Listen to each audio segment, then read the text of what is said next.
Hello, my Teaserking family.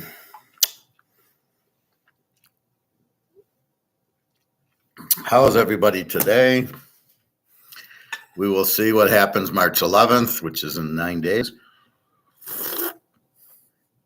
I'm not sure it's as bad as they think because what the Fed had done was like loan these people money after the whole silver banking thing.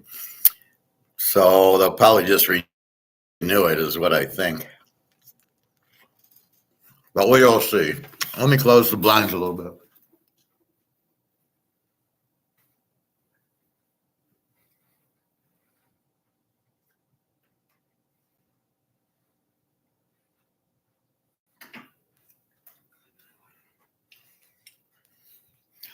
It's funny, it's not that sunny out, yet I'm getting this glare. It's a cloudy day here at Fort Michigan. So how's everybody? How's your weekend going? Hope well. So again, watching Mark McGuire with Annette on it, it's very, like I showed you yesterday, she couldn't even, what's your thought on Bitcoin? She couldn't even answer the question. I'm wondering how smart this lady is. So she says, I worked at a bank, probably as a teller. And then she's a stockbroker. Well, probably not a good one. And she says, I was on the phone with the head of trading about trying to get FX rates or money or currency. All right, usually it takes an hour. She's, I was on the phone all night and I had homework and I talked to him in the morning every day. This woman's an idiot. So this is what I do, is I try to steer you away from idiots. I mean, I'm not a dictator. I'm not saying don't listen to people. I'm just saying listen to Egon and Mark McGuire and Alligator and ignore the other idiots. Anyway, so looks like I'm getting confirmed with Daria. Looks like a summer meet. Her mom will come to stay with the daughter. She can't leave her alone. Okay. Which makes sense. We were going to meet in St. Pete, so we could be with the daughter. So I found out Serbia is a place we can meet. A friend in the pool, yes, I actually have some friends in the pool, said that we could meet there. We could go to Serbia. The Russians can go there. We can go there. And it's a pretty nice place. It's all fixed up. And apparently they don't have tractors blocking everything. As I was explaining yesterday with the French, they can't make money. And what do I tell you? It's like I told the guy at Boneyard, the barbecue place. If you start charging $45 for your ribs, you won't have any customers, right? So you close up shop. And that's what I'm saying to these farmers. If it costs you $10 and you can only sell your wheat and corn for $5, you probably shouldn't be doing it anymore. Instead of protesting, go get a job. If the lady says, I make more minimum wage, well, then go make a minimum wage job. The concept is to take care of yourself. Again, here's the price of the market. And here, if your cost is here, you got to get out of business. If your cost is here, you can be in business. So you either got to get your costs down, but if the government is price fixing and then saying this is all you can, is the market saying you can only sell your corn for $10 and it costs you 12? Or is the government price fixing and then it's really not at market And then you have to find out, is there another place I can sell it? Probably not. So it sounds like the people in France and Germany are kind of fucked. So I'm hoping Serbia is okay, or Turkey, that I can take Daria. That sounds like Junior. I told her to stay away from August. It's way too busy, way too expensive. And it's all up to when the mother can visit and watch the daughter.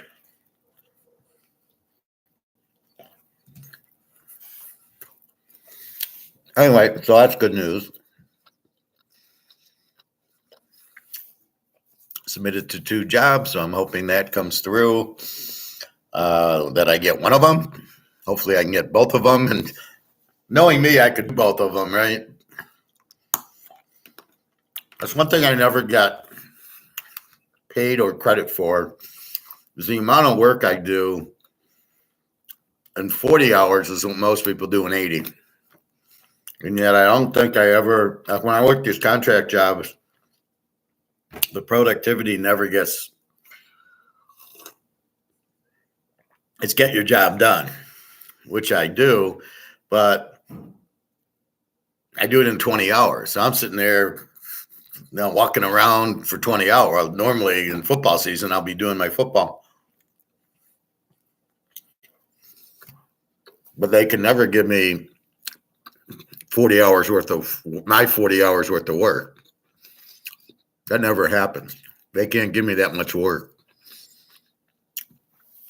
They were close, and Mercedes was probably the closest,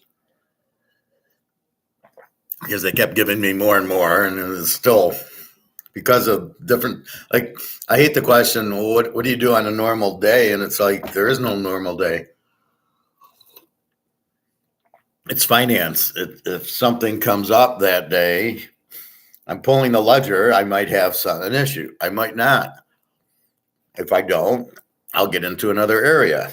Oh, let me look at my budget. Maybe I have budgeting to do, but that's not every day. So it's funny. I told the recruiter yesterday about that interview where the guy tried to Madoff me by, how would you do a budget? How would you do a cost? And how would you do a price? And I'm explaining gold and marketing to him and how I would do a budget. And the guy says, I've never heard that before. I've never heard an interview where the guy's asking you, how do you budget? And I says, I think I was Madoff. I think the guy was just using me, because how do you not hire me when I'm worth 110 and you're offering 75 to 85?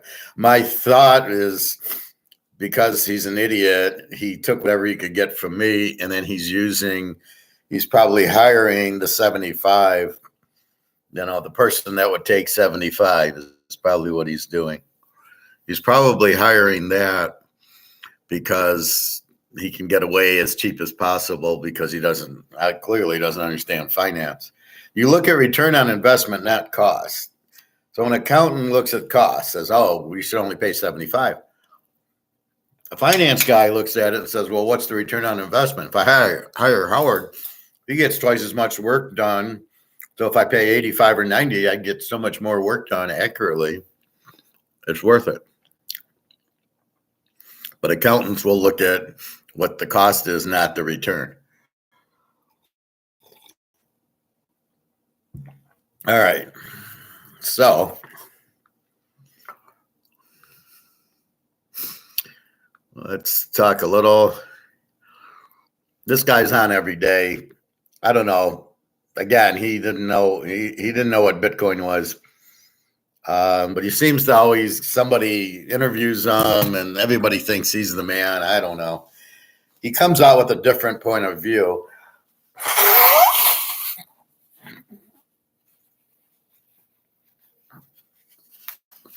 As far as what's going on with the war in Russia. Like, he'll say Russia's winning, the Ukrainians are getting slaughtered. So you believe him more because the U.S. is saying that Ukraine's winning. And he's saying there's no fucking way they're winning. So you get that from the guy. So people think, well, he's honest. So you listen to him, but I'm not sure with the Bitcoin comments if I can trust him anymore.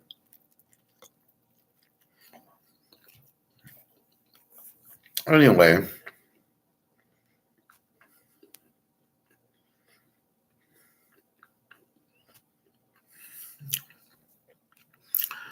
my like videos didn't really add much. Farmers protest. We listened to Egon yesterday.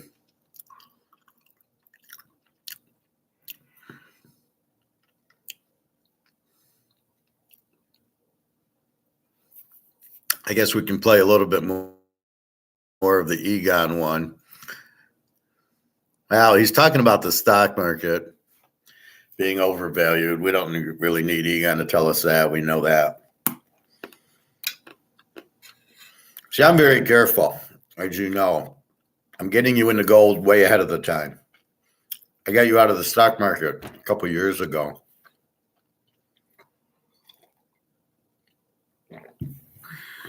So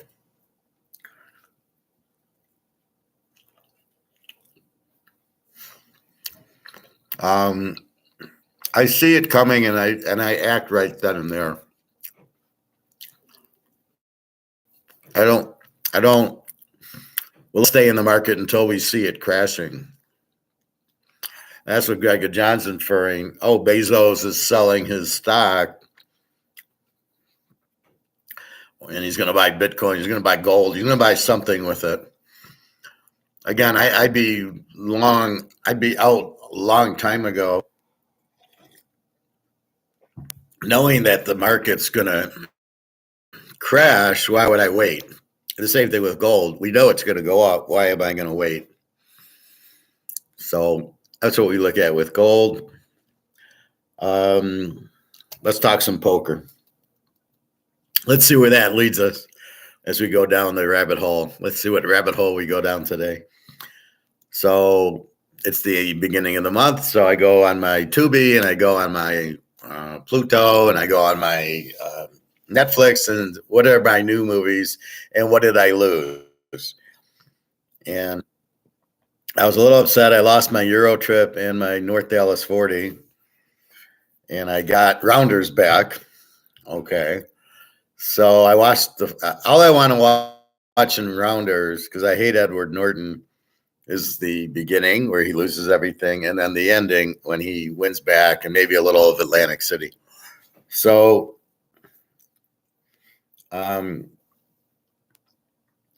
to analyze the hand, as I like to do, like the Cincinnati Kid, never should have called. He was fine at the end, checking, and the guy bet $1,000. And if he would have thought about why is he betting $1,000, then we know he can beat 2 pair. So he probably has a straight or a flush. But can he, we got a full house.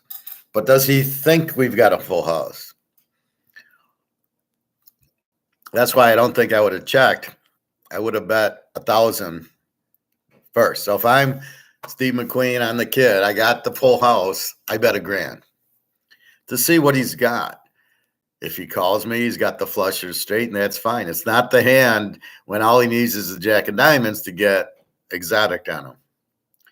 Now, if I bet $1,000 and he raises me 5, I can fold.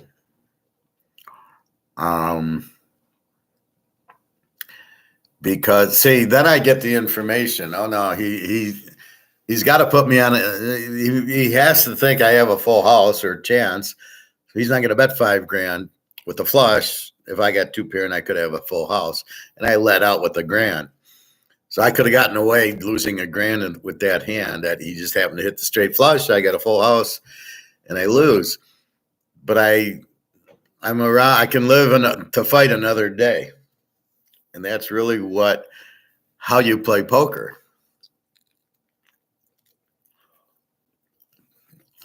Basically, that's how we do everything, right?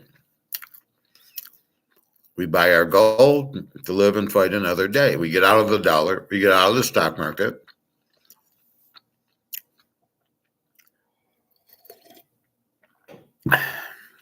We do the girls, we do the poker, we do the craps, we do everything to live and fight another day. Why risk everything? Right? So why get mad at Daria then she doesn't meet me? This way she meets me, she's happy. Yeah, Jesus, excuse me. Excited to meet me. Okay, fine. So now I got to wait till summer. Okay. Stock market, we're out. Okay, we could have made money, I guess, on whatever. We would have lost on Tesla, but I got us out of that if you were in it. So that you've kind of got to look at the board and look for the worst outcome and avoid it. So when we play poker, if we don't have the nuts, we don't have the nuts. We got to be careful because he's got two cards just like I do, and he could have the nuts. So you've got to be very careful and analyze everything for worst outcome. This is why in football, we don't bet our whole bankroll because we could lose and then we're done. So in football is a prime example. We bet so many units. We're up $20,000. I'm betting $1,000, $2,000. I'm not betting 20. I can't lose everything. And I just methodically win, get it up to 30, get it up to 40. That's how I'm successful in football. I don't risk the whole thing. I just take my bite and eat and then take another bite and eat and take another. I just keep going. And if I lose, all right, I lose a little, but I can get it back. And that's really what you're looking for. And in poker, so Cincinnati Kid's mistake is he checks to the possible. The guy throws out $1,000, knowing he's going to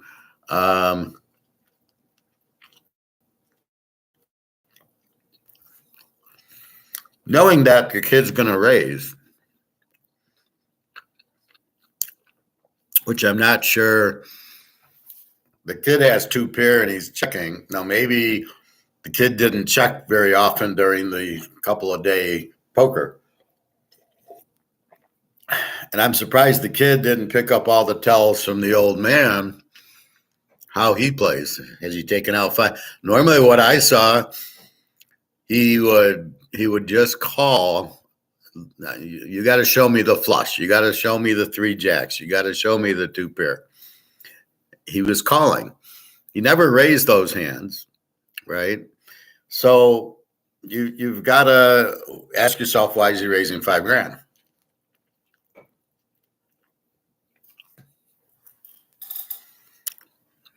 And you should have picked up that tell a long time ago.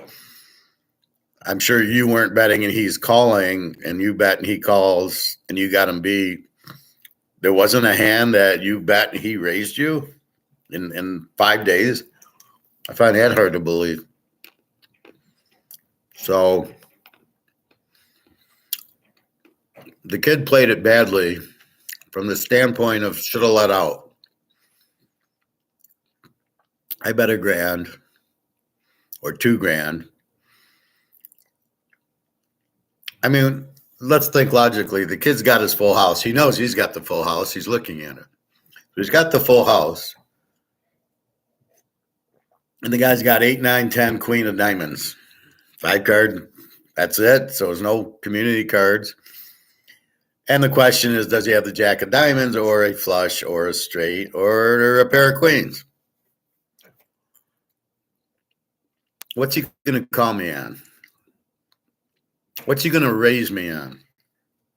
So if I bet $2,000, if he has the flush, he's going to call. if he doesn't have the jack of diamonds, because that's what he's been doing. Well, I gotta see the flush, so he's going to call you, because that's what we've seen in these hands for the last 5 days. The kid makes the bet, $1,000, and the guy, I got to be persuaded you have the flush, you have the set, whatever.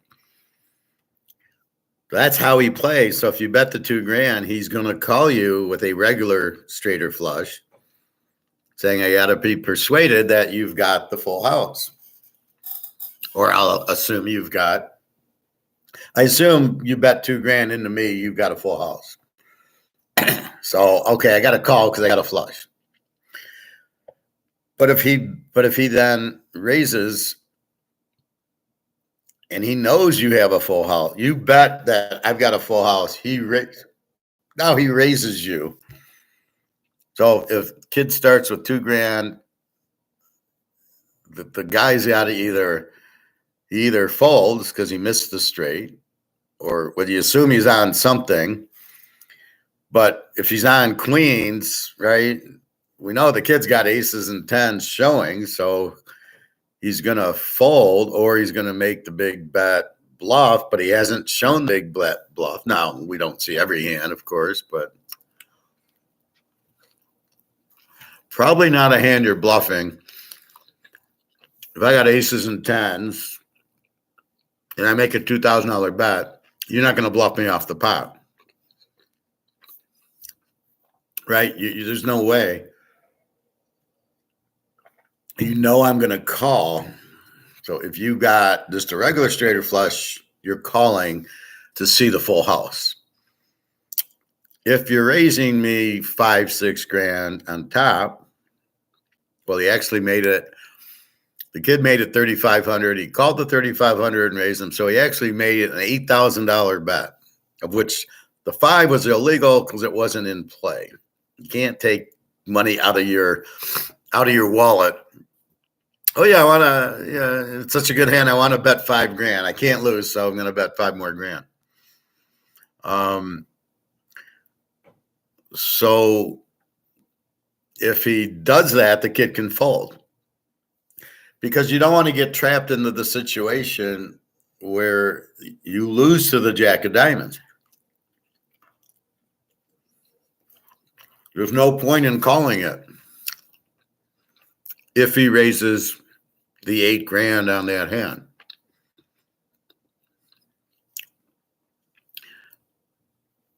So the kid then goes, so he makes it 1,000. The kid then goes all in for 3,500. Another mistake by the kid, because if you think about it, he's not calling the 3,500. Maybe with the straight he does, but probably doubtful. But you're only going to get called by the jack of diamonds probably. And is it worth doing it? And he's got the ace of diamonds, which was out there because that was the only ace he didn't have. Would it be then prudent that he had an ace high flush? It doesn't matter. I got 2 pair. Any flush beats me if I don't have it. But you're not showing that, you make it $2,000, you're saying I got a full house. And he's calling me with, he might call me with the flush, but that's it. It's not going to be an all in. So the way it happened, he checks, he bets the grand. Now I go all in. Well, I'm only getting called with the jack of diamonds, especially called and raised. That's only happening with the jack of diamonds. Oh, he's bluffing. Did he bluff the other 84 times you had a set, you had a flush, you had 2 pair, all these other hands that you had, you turn over the flush. Did he bluff you then? No. Is he a bluffer? I don't know.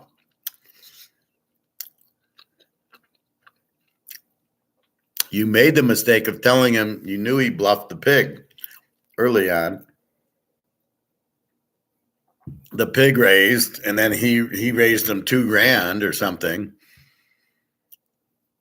And Steve McQueen said, I saw that coming. He says, you saw that coming? Yes. He was bluffing him, right?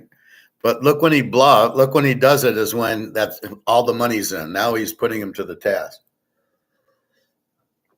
So the man is not a great poker player. He just kind of has a lot of money, and he sees that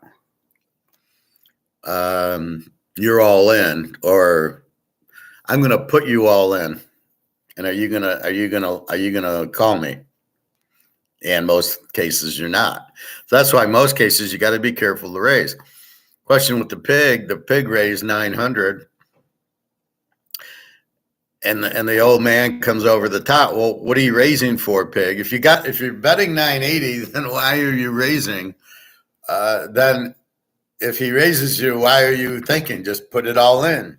You must have a very good hand with the 980. Anyway, so if I was the Cincinnati kid on that last hand,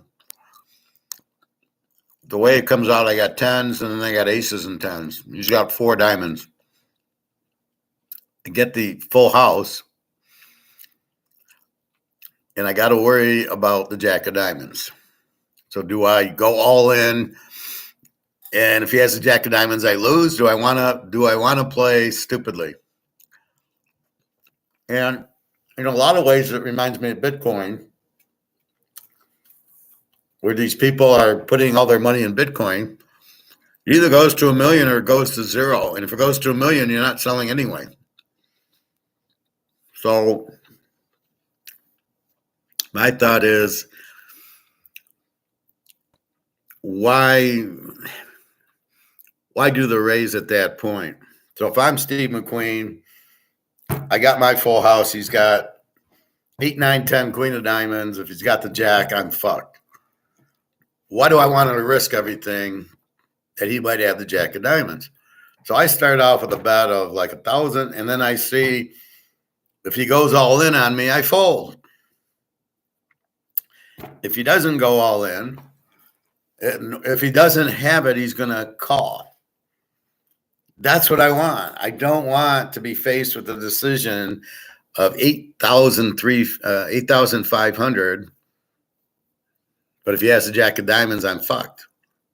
So that's why I would have just bet the $2,000, saw what he did. If he comes over the top, I fold. If he made it $8,000, I'd fold, because he hasn't made it $8,000 since I've been watching. Right? He's always calling. Let me see that you got it. So he'd have the flush. He'd go, well, let me call. You might have the full house. But the point is, if the jack of diamonds beats you, you've got to, yes, the odds are slim, but you don't watch the odds. You watch the bet. So if you bet $2,000, he goes all in, you fold. If he calls, you're great, you're called. And that's what how I would have played it. I wouldn't have checked. The other thing is, if I check and he made it 1,000, I would have called, because his 1,000 means, well, I got a flush, and then you're gonna call with the full house. It's not the prudent hand because of the jack of diamonds. So you've got to look at the risk out there, right? The risk is jack of diamonds, I lose everything, and I can't be the man. So there's no point in making a big call with the jack of diamonds. Now, what he did that was smart. The kid puts all his money in, and then there's no decision left for the kid. He's already in. $1,000 is, well, he's already all in, so of course he's going to call. What could he do, right? So he was smart there, but the kid made the error, because the kid's only getting called with the jack of diamonds when he goes all in. And I'm the old man. I know he's got a full house. I mean, he's not doing it with 2 pair when I could have a straight or a flush. So you've got to read the if come, and you got to read the bet. That's the critical thing. And watch it like that. Now let's go to rounders. So does he know how Teddy FSB plays? I don't know. How often has he played with him? I don't know. Kanish is sitting in the room. has no idea eating the Orioles is his tell. These guys are professional players that don't even know what a normal eating tell is. What do I tell you? If the guy drinks his water, so if I'm in the hand and I'm doing this, I'm comfortable, relaxed. I got a good hand.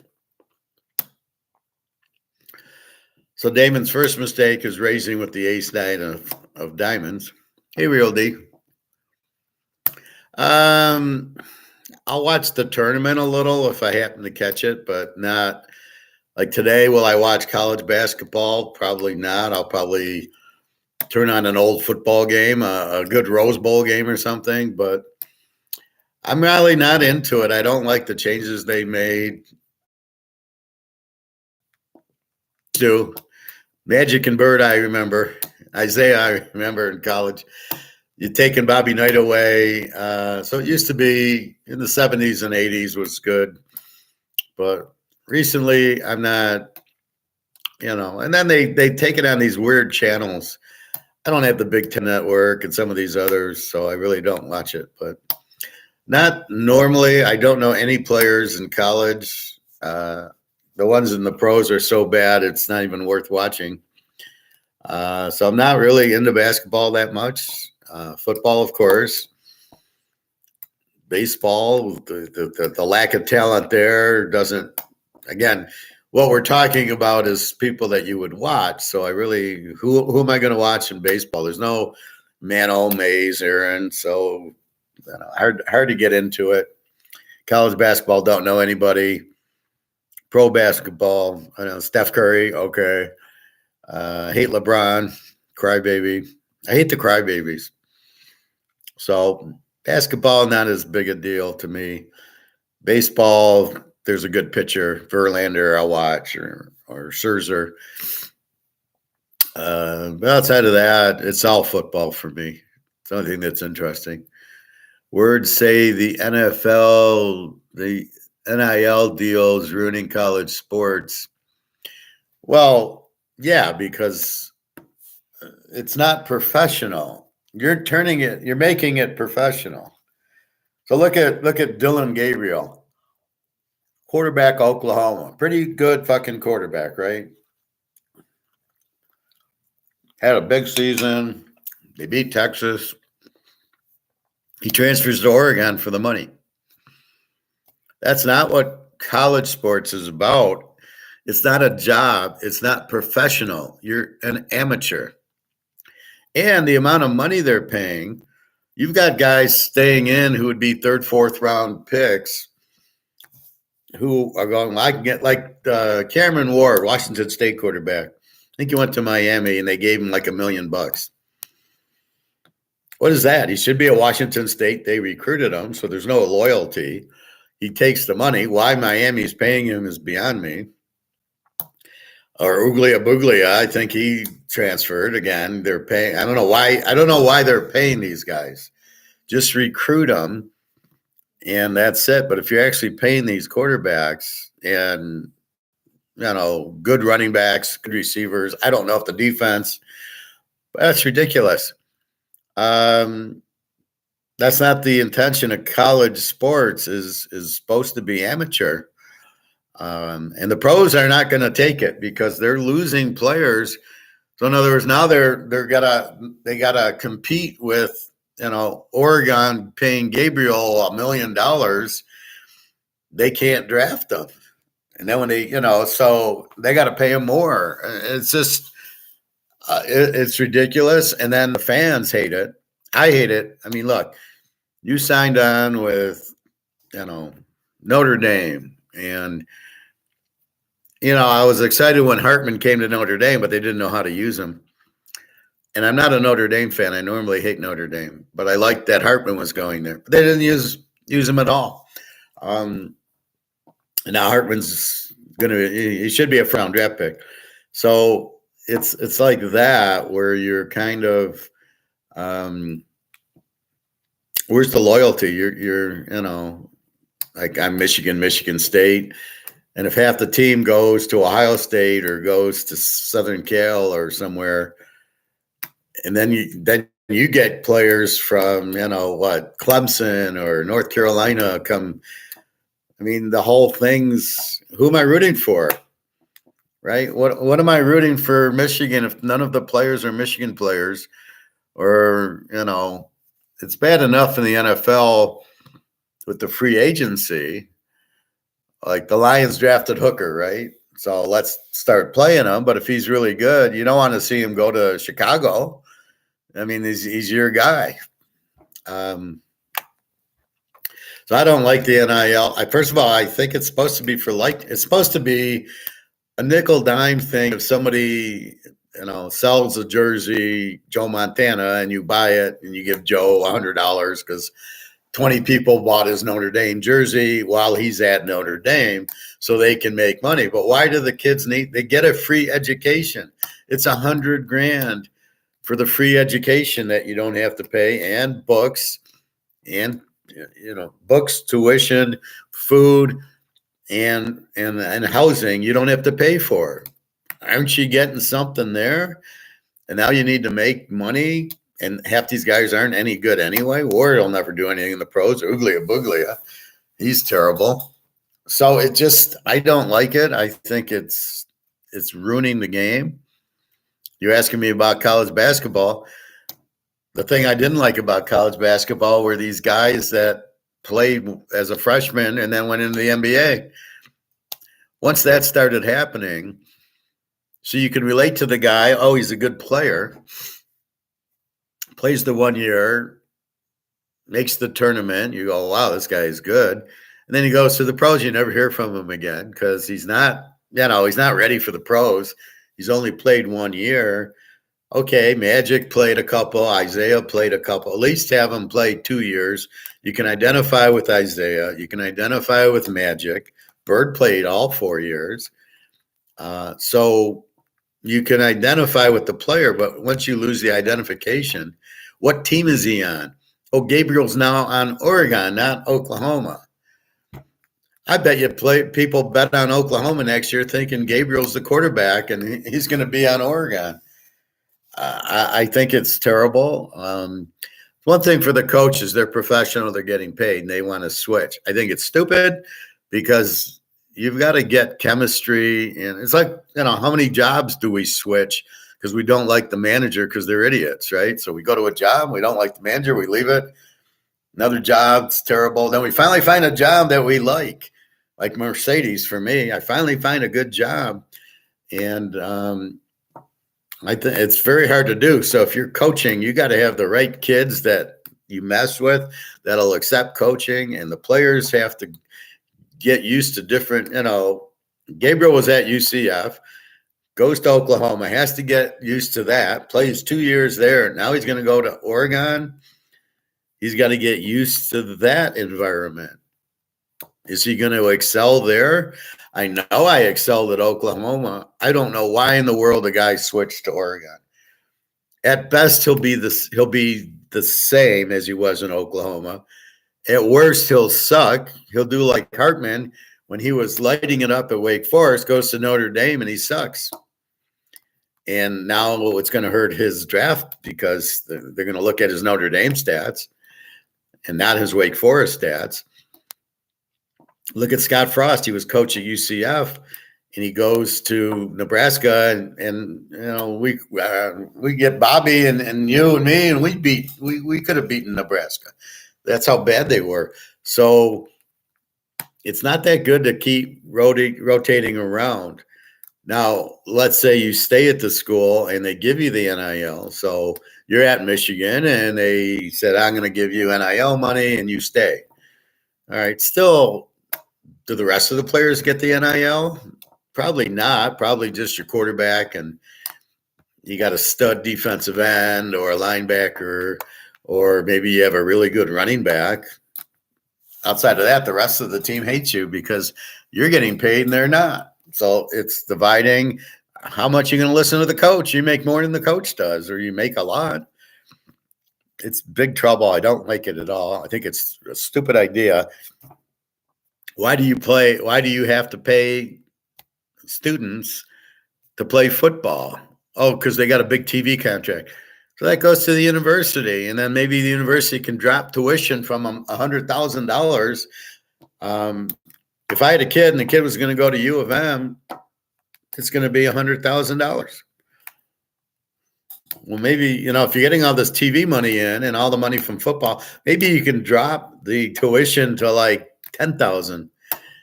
When I went to school, I got my master's in mid 90s, graduated in 95. And I think I paid $1,200 a semester or something like that. I mean, it was a registration fee of $50, the books, maybe $60, $70. And the classes, if I took 3 classes, it was like $1,200. I was able to get a master's, right? So I don't know why my hair's like this. I don't really get this NIL. The players are compensated with a free education. So try to send your kid to school, and what do you hear? All these student loans that they can't pay back. So I don't like the NIL. I think it's ruining. Yes, I definitely think it's ruining college sports. I think it's hurting professional because now they got to compete. So instead of these guys going like Ollie Gordon, Oklahoma State running back, I think he's like Jim Brown, powerful, fast. Why is he still in college? He should be drafted, and he could go to a good team because the teams now should realize they need running backs, right? You can't win with just the quarterback.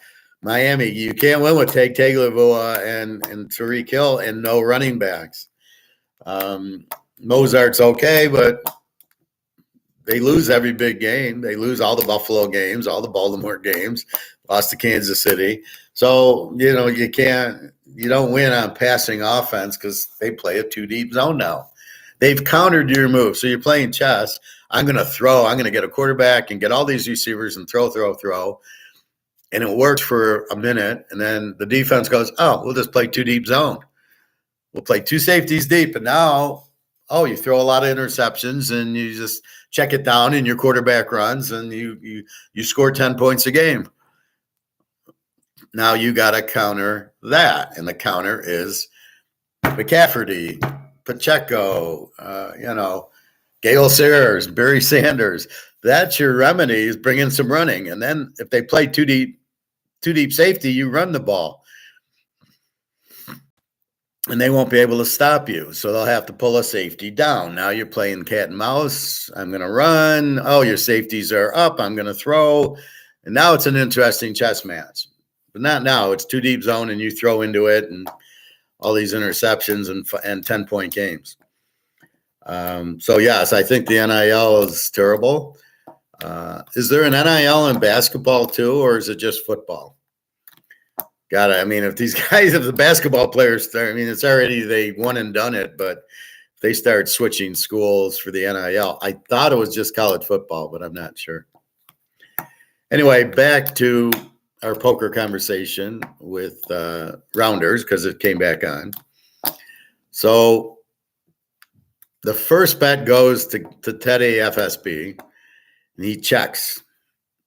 Then Matt Damon looks down at ace-9, which is not a real good hand. It's not a hand you raise with. It's a hand you see a flop with. And the flop, so he raises, and Teddy KGB starts talking. It's a tell. And he says, a position raise. That never registered in Matt Damon's head that he's talking. So he makes the call.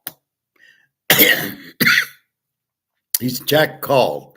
What is he doing? Why would he check call, right? You must ask that question about everything that goes on in poker, like we do stocks and gold and football and everything else. You must ask those questions. So he checks. He's got nothing. He's first to act. And then I raise and he calls. So he must have something if he's calling. Then the next thing is the ace-9 flop gives Teddy FSB trip aces, but Matt's clueless. Damon gets top 2 pair, and he makes a $2,000 bet because he's scared to slow play it. Why would you bet that? Who are you? Okay, I make the bet. Who's calling me? Oh, he's on a flush draw. How do you know? Obviously, he's not. He wouldn't have called your $600 raise if he's got what 310 of clubs. He's going to call your raise. So now there's ace 9 of clubs, or I don't know. There's 2 spades on the board. Whatever. There's 2 with the ace 9. So he bets 2,000 to get information, but he doesn't even think like that. And the guy calls him, and he doesn't understand why he's calling him. Oh, I guess he's on a flush draw. Is he going to call $2,000 on a flush draw? Maybe he's got a set of aces because he checked. Would he have checked and called you pre-flop? So now the flop's ace 9. You got 2 pair. You have no idea what he's got. You have no idea why he's calling. You're not asking that question. So then the 9 hits. You got a full house, 9's full of aces. You check instead of getting information, and he checks. You could have got information on that. You could have made a big bet on that. If he's on a flush draw, maybe he'll fold if you bet 3 or 4 grand. So you check is a big mistake, and he checks because you don't know what he's got. You don't know why he keeps calling you. Then the 3 of spades hits. You put him on a flush for some reason, but if there's a pair of 9s on the board, I'm not calling with the flush to a pair of 9s. And not only that, he bet 15 grand with the pair of 9s on board, which means, as I talked about the Jack of Diamonds and the Cincinnati Kid, I am not betting 15 grand on a flush with the pair of 9s out there, because just as easily you could have ace 9, which is what you have. I would just kind of make a small bet. I put 500 out there with the thought of, if I win, great, but I'm not going to lose a fortune. See, that's how you are a winner, and that's how you bet football, and that's how you bet poker, and that's how you do it with women. It's you cut down on the big loss. That's not the time to get cute. So so he bets 15 grand. And what is Matt Damon putting him on? And he's putting in, basically he's got 18 grand. So he's putting in 15 grand on his full house. Would he bet 15 grand with the flush against the pair of 9s out there? And you just check the turn. So either you're looking for the flush also, or you've got a big hand. But why is he calling him? What can he beat? He can only beat the flush if he thinks he has the flush. Why would you put him on the flush? He checked the flop, which you don't even know if he's got aces. Is he going to check the flop from first position? Which is exactly what he did.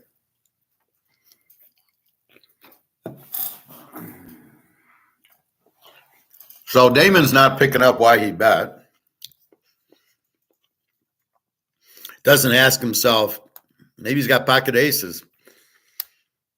Maybe he's got 9 ace. No, I'm just going to ignore the 9s on the board because it helped me. And I'm going to put them on a flush, and I'm going to call 15 of my 18 grand. Not only that, I'm then going to go all in like he's bluffing. Or, what check the pre-flop. He calls your $2,000 flop bet. He checks the turn. He ain't on a flush draw. On a flush draw, he probably would have bet the turn. But because there's a pair of 9s out there, you've got to wait a minute. For him to put out 15 grand, there's no way he's got a flush. Because anybody with any poker skills would be afraid of the 9s. And if they're not, they don't have poker skills. right? If you bet against a pair of nines with the flush, you shouldn't be playing poker. You have no idea what you're doing. So are you not worried about are you not worried about the nines? What bet of 15,000 into a pot of what he bet 2,000, there's four and 600. So there's 5,000 in the flop, and you check the thing. So who's putting 15 grand into a pot with 5 grand in it? Is he bluffing? Would he normally bluff? Is that a bluffable hand? I'm bluffing. I got a flush. I mean, you got to be worried about the flush and the nines. I don't think it's where you bluff. Matt Damon had bet pre-flop, so he's probably at least got aces and nines. Are you making a $15,000 bet to bluff? And if you are, good for you. I fold. Now I've got my full house. So now I'm really fucked. Do I want to lose all my bankroll with nines full to a guy who's, kind of tricky, who ate his Oreo cookie? You know how I am with tells. So same as drinking the water and looking up at the TV set. He's eating his Oreo cookie. I am not calling 15 grand without the nuts. Just like Steve McQueen. He did not have the nuts. Yeah, he had a good hand, but he could lose to the Jack of Diamonds, which he did. So here, I don't have the nuts. It's a $15,000 bet. Do I really want to call it? What are my chances of winning it? Maybe he's got 9 ace. Does he really have a flush and betting 15 grand? I doubt it. He'd probably bet 2 or 3. Why would he risk all his money on a flush where you could have a higher flush? Okay, so basically, it doesn't add up. Not only is he eating the Oreo, which I'm not paying attention to as a professional, I pay attention to all the tells. Then he bets 15. And not only am I calling it, I'm raising my final 3,500. That's how sure I am you don't have aces. And then he thinks, I bet you don't have the spades. What was that comment? I bet you don't have this. I don't think you have the flush, so I'm going to call you. Do you think he's bluffing? And he says, I don't have the flush. I got the full house. I've had it the whole way because I checked my aces. And you don't realize that. Okay, so you're picking up how he plays. So is this the first time you played with the guy? And you're going to risk $30,000 playing with the guy for the first time and not picking up his Oreo cookie tell and not picking up the way he bets and that he checked his aces? Is that what you're doing? So with that said, what do? You look at, so now I got how he plays. So I would never call the 15 grand, even with the full house, because I've got to smell, wait a minute, something's up. He's got the full, I doubt he's going to bet that much on the flush. Did he have king, queen of spades and caught an ace high flush so he thinks he's good? Does he just ignore the nines that maybe I have 9 ace, which I do? So I don't see any way he bets 15 grand with the flush. I don't even know that do you even know he had, wouldn't he have bet the turn? If the flush comes, I bet it now. That's normally what you do with the flush draw. You kind of bet the turn, and then if the flush hits, then you made some, because otherwise you're going to fold it, right? So Teddy KGB's 15 grand. He's only going to get called with the full house. But since he had the nuts, he did, he bet a lot, and Matt Damon went right over his head, the size of the bet, that there's no way he has a flush. And now you don't really know what he has. He could have the full house aces full, which is what he had. Again, you don't have the nuts. You're betting your hand. I've got a full house, nines full of aces. A nice hand, but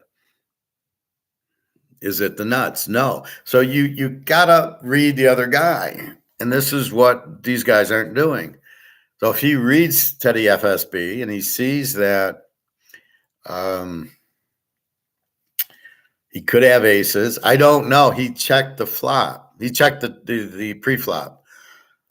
Would he do that with aces? You should know. Then later on in the movie, when they're playing again at the end, Damon's got kings. And Teddy FSB, I don't remember if Damon let out or not.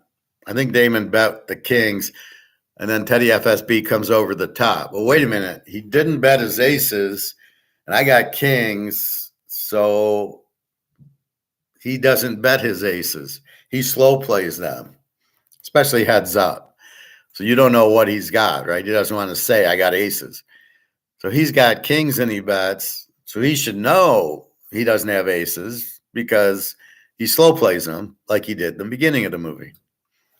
So that's the difference. Then at the end, he slow plays his straight, even though in the beginning of the movie he says, well, I can't do that with Teddy KGB. I can't slow play. I've got to, if I checked, he's going to what? So you're putting it on like your aces and nines was the best hand, and you were never in the lead in the hand. Knish still clueless that Orioles are his tell. Great professionals we've got there. So my point of the illustration is you've got to look at the loss. Can I lose? And if I can't risk everything. If he's got the jack of diamonds and Cincinnati Kid, I lose. If he could have aces full. I only got nines full. He could have aces full. I better not call. Why is he betting so much? And that's what I try to impart with you on football. Be careful in football. You don't want to you don't want to put the whole bankroll on one game. Even if it's a 30-star lock. I gave you the lock, championship weekend. Kansas City plus the 8 against Baltimore. The Lions, Niners over because the Lions have no defense, but the Niners didn't stop Green Bay from scoring. So I think we're going to get 40-some points, which we got 60. That was a lock. Even in that bet, I would not bet every dime I have on it. What if Holmes gets hurt? What if Goff chokes even worse than he does and it's a 10-3 game? So I just bet a little bit more and I'm slowly inching up the ladder betting. That way, if I lose it, I never want one loss to kill me. So I have 2 girlfriends. I don't want one to kill me. I can try to have 2, or I can say, pick one and then say, I'm going to be with her. Thanks for playing. And, sorry, don't mean to hurt you. We'll still be friends. But I choose bachelorette number 2 or bachelorette number 1. So with all that said, this is what you got to do with money and stocks and jobs and everything else. So what am I telling you? Buy gold and silver. Get out of it. So now we're playing safety. I don't want to wait in the market for it to crash and lose and then get out. And if I stay in too long and lose, I probably won't get out because I'll wait for it to come back. What do we hear? Well, I lost 50 grand, so I'm going to wait. I'm going to wait for it to come back and get my 50 grand back. Oh, and how does that work? I'm in Alabama, the idiots there. I say, Matt, you should probably take your money out of the stock market. Just park it in cash for now. stocks are going to crash, which they did. All the stocks have crashed except for the Microsoft, Amazon, AAA, whatever it is, are the only ones that haven't. Everything else is way down. And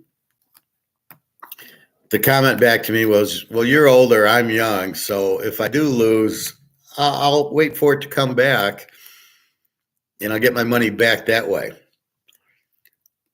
Well, why lose 50 grand and then let it come back? Why don't you just get out now without losing anything?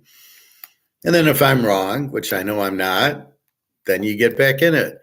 So you maybe would have made another grand, but this way you didn't lose the money. So the kid disrespecting the professor, which pissed me off, said, well, if I lose, it'll be okay. And I'm like, look, you don't get it. I'm trying to help you.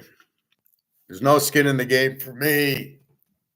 I don't want you to see you lose the money. We're not friends, but we work together. Whatever. Fine. Go fucking lose your money. See if I care. I tried to help you. You disrespected me, so I hope you lose every penny. Which I'm sure he's lost most of his money. But what is the idea of I'll lose my money, but I'll gain it back? What kind of mentality are these idiots dealing with? I'll lose 20 grand, but that's okay. I'll get it back. Oh, really? And how sure are you? You're so sure that you lost the 20 grand. This is how sure you are. So really? But if you know the boat's going to sink, why not get off the boat? Right? Titanic's sinking.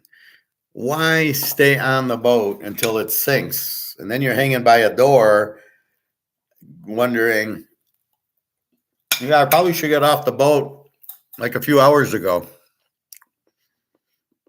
And that would have been, so that's my lesson learned. If I know the market's crashing and I give you reasons, because the dollar's gone and all the foreigners who have US dollars are going to get out of the US dollars, which means they pull all their money from the stock market, the housing market, everything else. So we know that.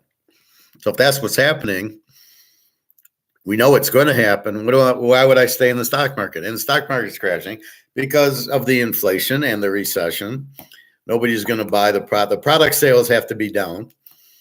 People are, the value of the money is down, so people can afford less. Your costs have gone, your prices have gone up because you're trying to survive by raising prices, which is the worst thing you can do. So with all that being said, why would you be in the stock market? If sales are down and they do their income and they're going to miss their number or their numbers are negative, what are you doing? Why would you think the market's going up?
That was Daria.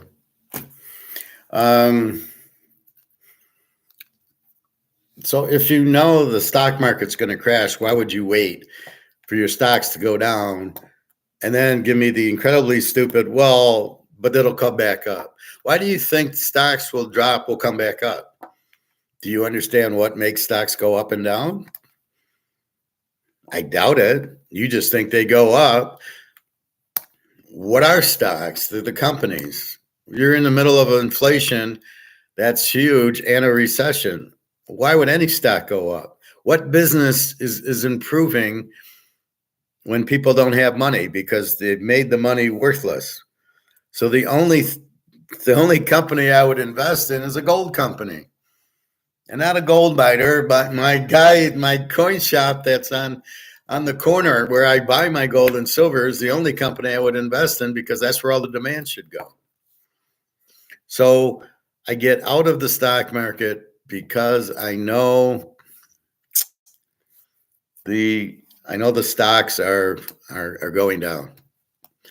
So why would I want to stay in the stock market? What stock is going to do good? Not the cars, it's too expensive. Not the houses, the interest rates will kill you because of the inflation. And by the way, the interest rates aren't going down, not with inflation, because I got to charge more to get my money back. So if you think interest rates are going down, you're out of your mind. And if the Fed charges goes down, has no effect on houses and cars. So whatever there, but I don't know what 5% interest rate means to inflation. Nothing.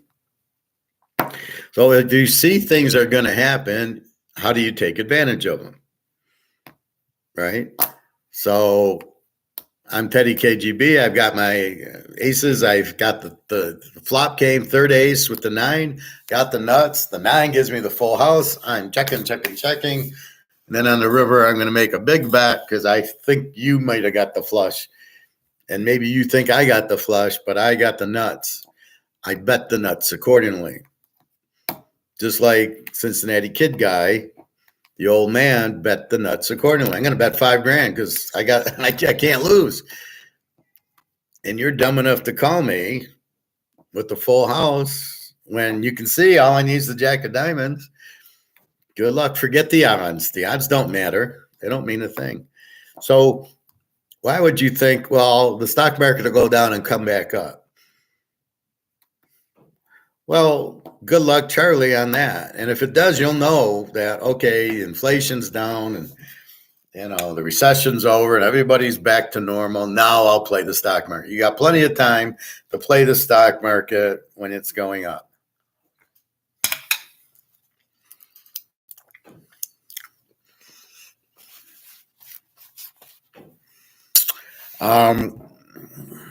So you're trying to look ahead, but you need the reasons. The kid at Toyota, why are you in stocks? I have no idea. So I'm risking my money, but I don't know why. Right? Cincinnati Kid guy, why did you call? I have no idea why you called. Well, the odds are he doesn't have the jack of diamonds. Yeah, but he just bet $8,000. I probably think he's got the jack of diamonds. Matt Damon, why are you calling $15,000 with your 9s full of ace full house? It ain't the nuts. He could have pocket aces. Why are you calling it? Stupidity and greed, basically.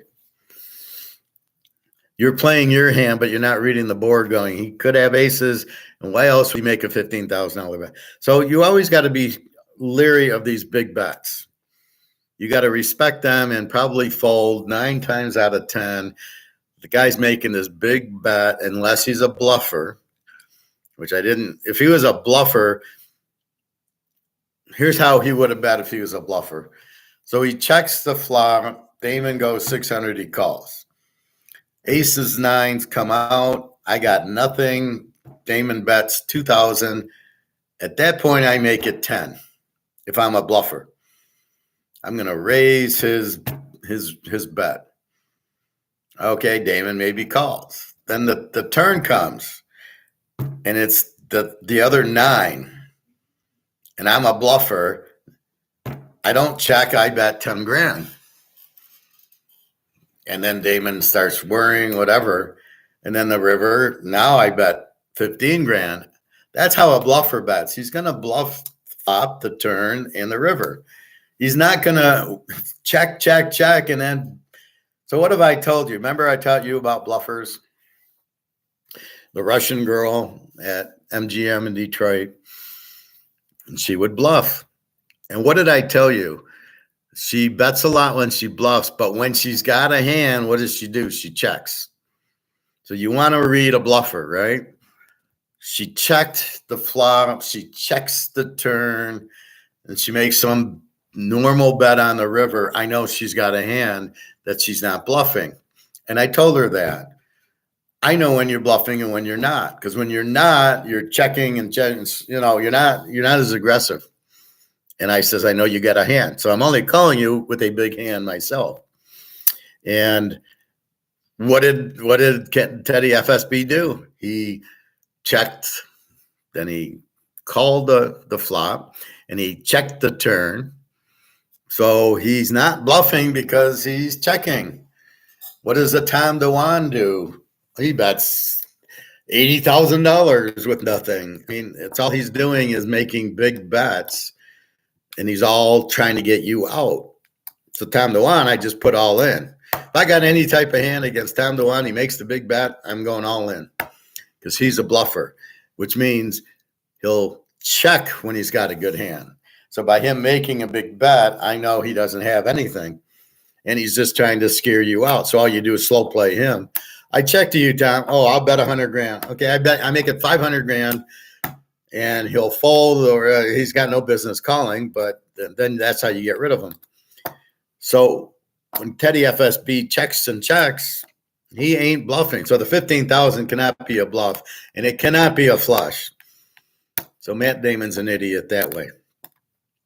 Stocks, you got to understand. You got to understand all the games. You've got to understand stocks, bonds, real estate, all the investments, gold, silver, Bitcoin.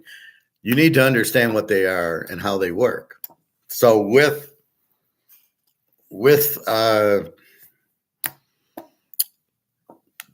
stocks, why are they going up? They're up to 39,000. And I really hate people that, I could have been in the market and it went up to 39. Instead, I'm in gold. Right, Lucas? So they go and they go, well, I could have, look at the market, 39,000. Yeah, but the only stocks going up are Microsoft and Amazon and what, Apple or whatever. I don't know. I don't pay attention. There's 4 or 5 stocks that are up because that's where all the money's going. Either by the stockbroker financial planners are putting it there or the Fed's putting it there.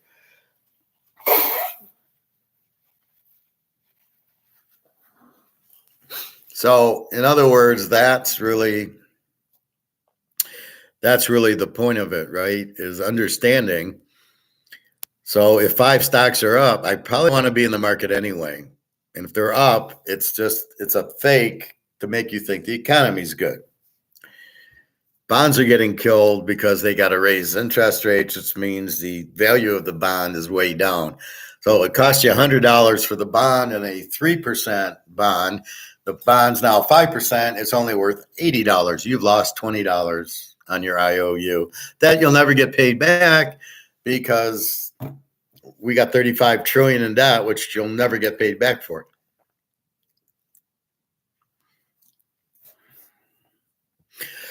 So that's how you got to Bitcoin. I know we've had discussions. Do we understand it? No.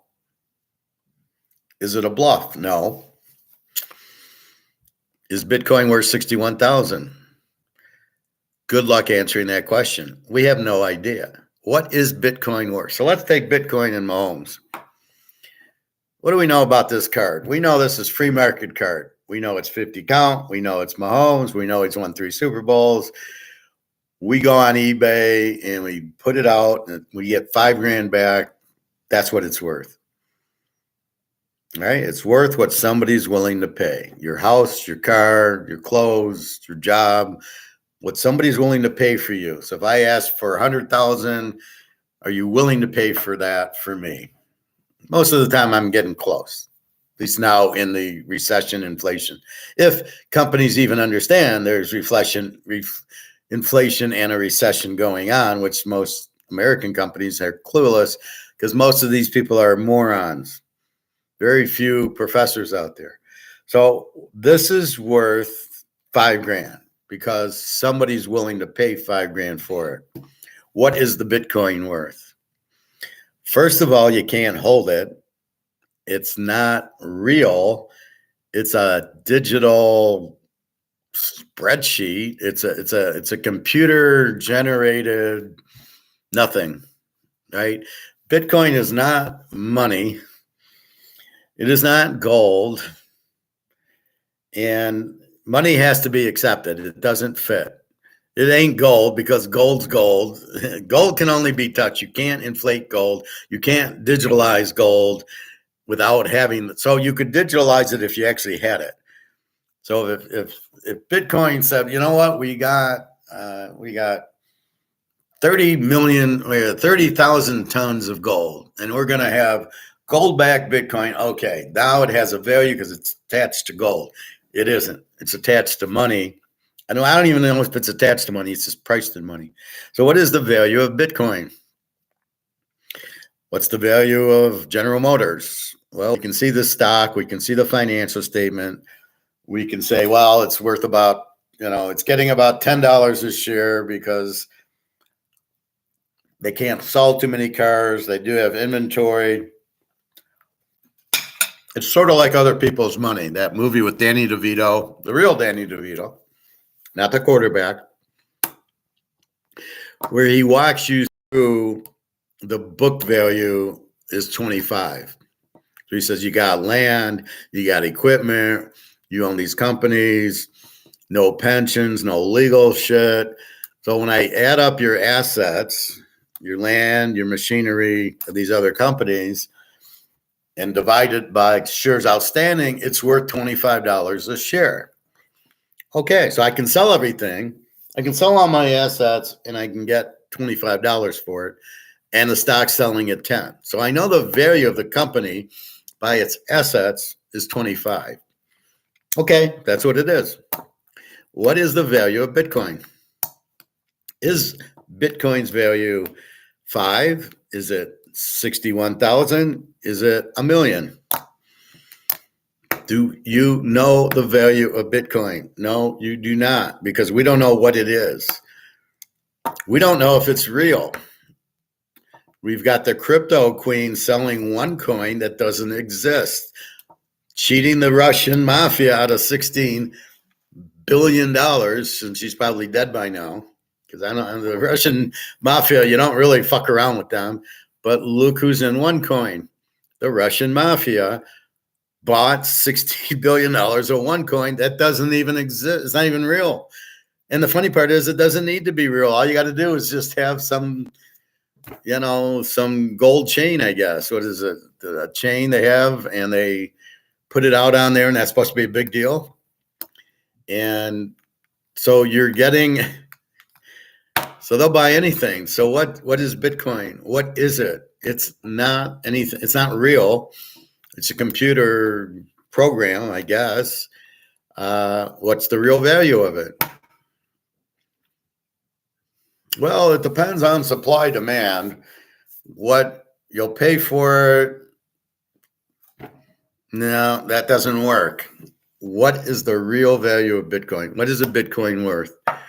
Supposedly you got 21 million. I doubt it. Did you see 21 million? Did you see a coin that says 41 out of 21 million? No, you're just taking this guy's word for it. Oh, he wouldn't lie. Yeah, oh, okay. And I got oceanfront property in Detroit. So the question is, what is Bitcoin worth? Now we come to gold. Do we understand gold? Well, we understand there's paper and physical. We understand the derivatives, which are really inflating gold, making it that there's more gold than there's more gold because it's paper gold that exists, but we know that's not right because it's really only the physical gold that matters. So what is the paper gold worth? Well, it's worth nothing. It's not physical gold. It's just derivatives. It's really not worth anything, but we get a price of 2080 for it. What is the physical gold price worth? We don't know because we haven't auctioned it off on eBay to get the buyer and the seller together. We don't know what physical gold's worth, but we know it's, if the paper gold's worth 2090, we know the physical's worth 20,000 at least, because we do know how many ounces of gold are out there. There's 255,000 tons. A ton's 32,000 ounces, so it's 255,000 times 32,000, big number in ounces. But most people buy these gold bars at 400 ounces a bar, which I've walked through with you. So what's gold worth? Well, gold is money, which we know, and that's a fact. It depends on demand. If a lot of people want it, it's worth more than if nobody wants it. Pure economics. How does that relate to Bitcoin? So if we use the same logic, 21 million, it's supply and demand. So how many people want Bitcoin? Do people want it or not? And then how do you price it? Because you can't sell it on eBay, but I can sell gold on eBay. I can sell my home. I can get a value on my homes because I can sell it and somebody will buy it. That's the worth. Can I do it with gold? Yes, I can if I got rid of paper. And I just did. And I try to show you with the baseball cards, right? So we go to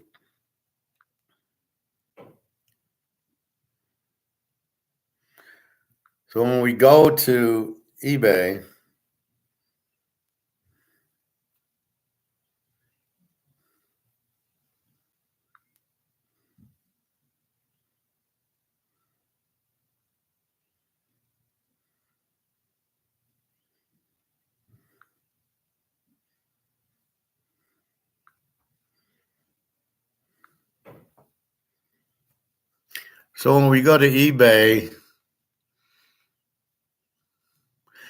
and we take these two cards, is this what they're worth?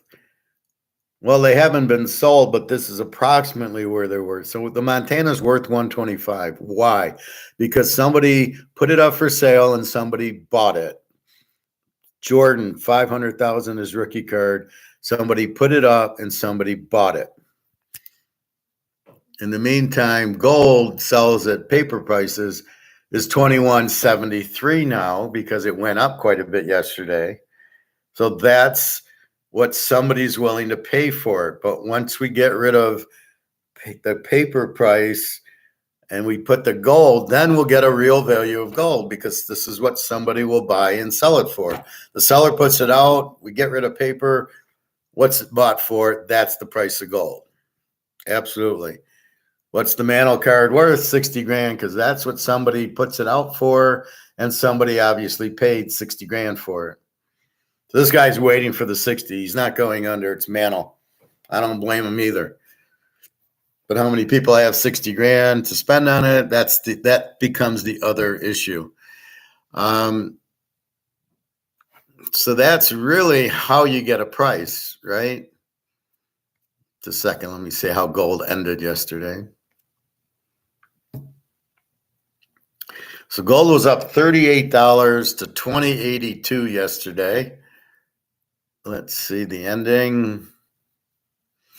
That's the ending. So it ended at 6 o'clock yesterday. Silver's at 23.13. Again, these are the paper silver and gold, not the actual physical, getting rid of the paper, because the paper then makes it look like there's more ounces, right? The paper gold is not 255,000 tons. It's 1 million tons because it's faked and it's inflated to keep the price down. As we said, the more there is, the lower the price. So this price, so by taking that logic, and we know that's not real, once we get rid of the derivatives, which apparently are going to Bitcoin, and this is probably going to be left alone to go wherever to find a market. So this is not at a market. This is a market, right? This is not a market, the gold. right? A market. It's a paper market. So first part of the game you got to realize is this is paper prices, not physical. And since there's far less physical than paper, we now understand that this price isn't correct. The physical price has got to be much more because there's far less physical gold than paper gold. This is why we don't own ETFs, because they're phony baloney also, which we understand. Now let's take a look and do a search, and let's see if we can find Bitcoin on here.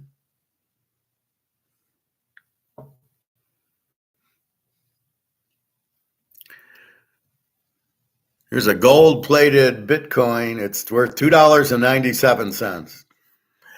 That's what Bitcoin's worth. Gold-plated Bitcoin collector coin, physical cryptocurrency. So it's worth $2.97. Here's 9 of them worth $9.95. So maybe that's the real value of Bitcoin, right? Here's one for 12, one for $8.95. I don't see 60,000 for any of these coins. Bitcoin 259. A Bitcoin authenticated $75. So is this what Bitcoin's worth? $3? And then is that what it's worth? I don't see anything worth 60,000 in here.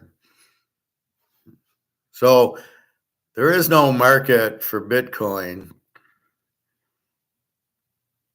And you're hoping the supply and demand is what the 61,000 or 60,000 is.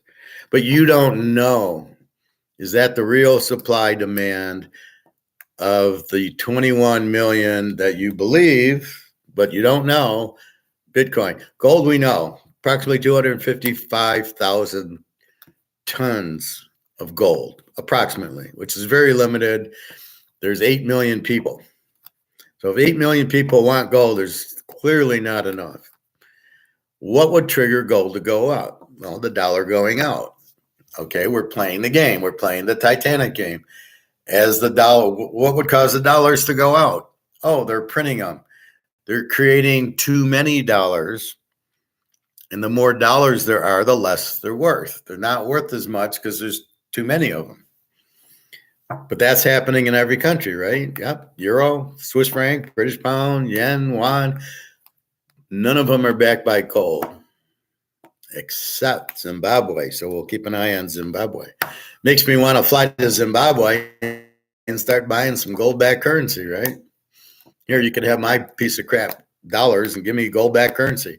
Or we can just save our money and go to the store and get gold, which is what we do. But we buy physical because we know that's limited. It's limited to 255,000 tons. But we know China and Russia have 100,000 of them already. And we know the central banks probably have another 50, 60,000 tons because they keep buying and buying, and India, because they use them for jewelry. Because when you get married, you're wearing a lot of gold.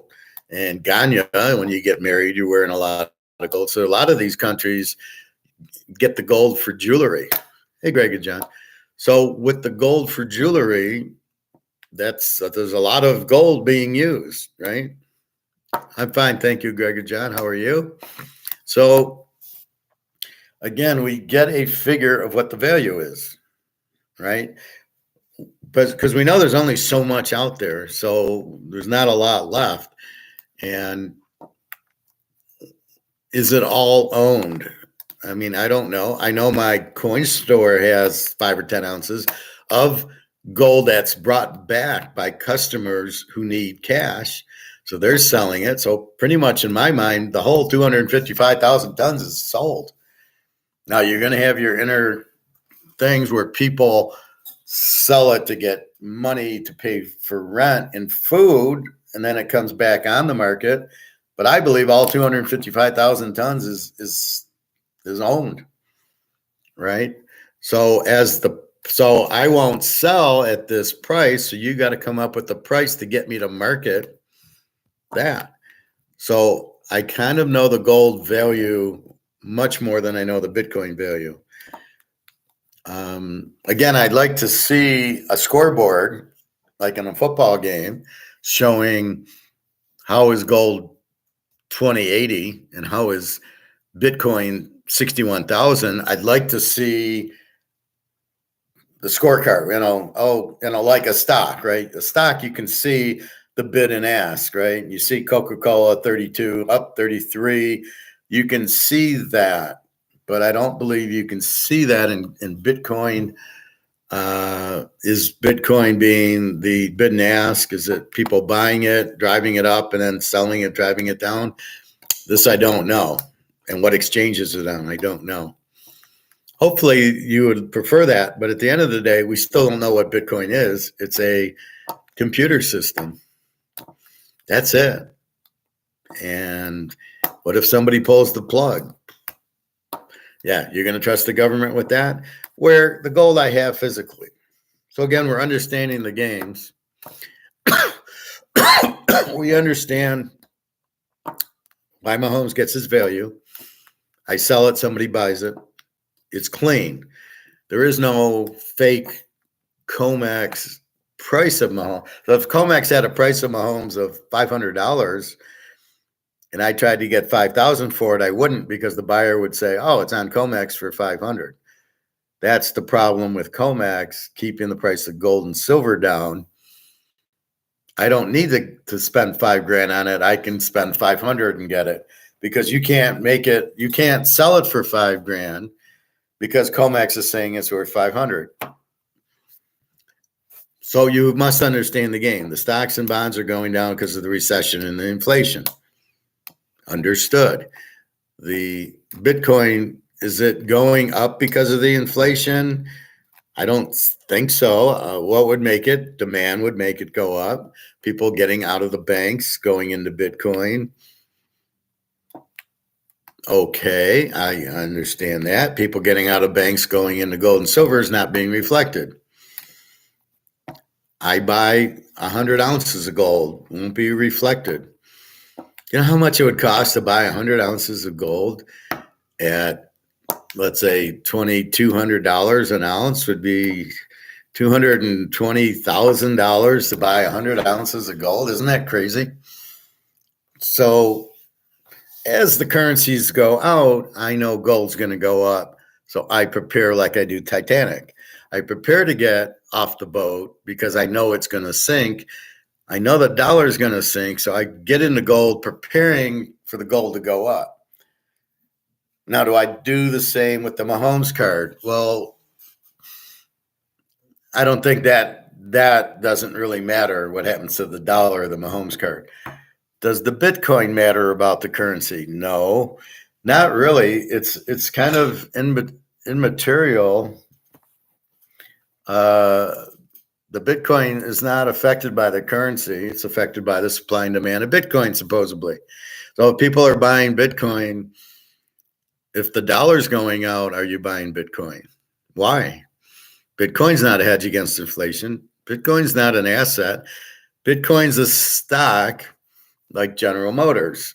So that's really all it is Bitcoin is a stock. Does it have value? No. The stocks have value because of their financial statement. Like I said, other people's money, the value of the company between the land and the machines and the productivity of the other little companies was $25 a share. So it was like $100 million. If I bought the company, I got $100 million worth of assets that I could sell, which is why people sell the companies for parts, because it's worth more than the sale. And in Bitcoin, I don't have a value. I don't have an asset. I don't have a coin. What do I have? I have a computer program or something, a spreadsheet, but I don't have an asset. How do I value it? Well, people are supply and demanding, but what are they bidding on? I own Bitcoin. What is it? It's a digital currency. Can you buy stuff with it? No. Can you actually hold it? No. How the fuck is it a currency? Currencies are used to buy and sell goods. Can I use Bitcoin to buy and sell this? No. This isn't money. This isn't cash. Can I use Bitcoin to buy and sell gold? No. Can I use Bitcoin to buy and sell anything? Only if somebody is willing to take it. Can I go to the grocery store and use Bitcoin to pay for groceries? Absolutely not. So it really doesn't have a value, and it's really not an asset. They're valuing it because somebody says, I'll give you $60,000 for a Bitcoin, but we don't even know what the value of the Bitcoin is, or it can't be used to buy. So it's not money. It's certainly not gold. What exactly is it? It's a crypto. It's a digital thing.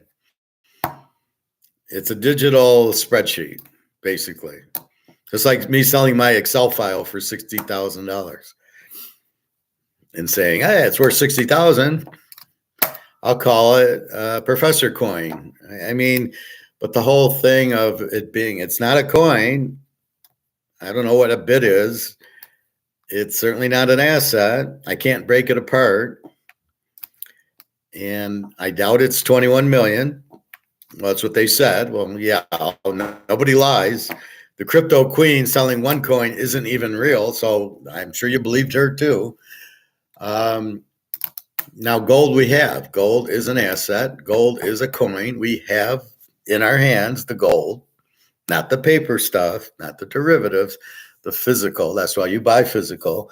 We hold that in our hands, and we can buy and sell with gold and silver. I've been to restaurants. They will take my silver coin to pay for dinner.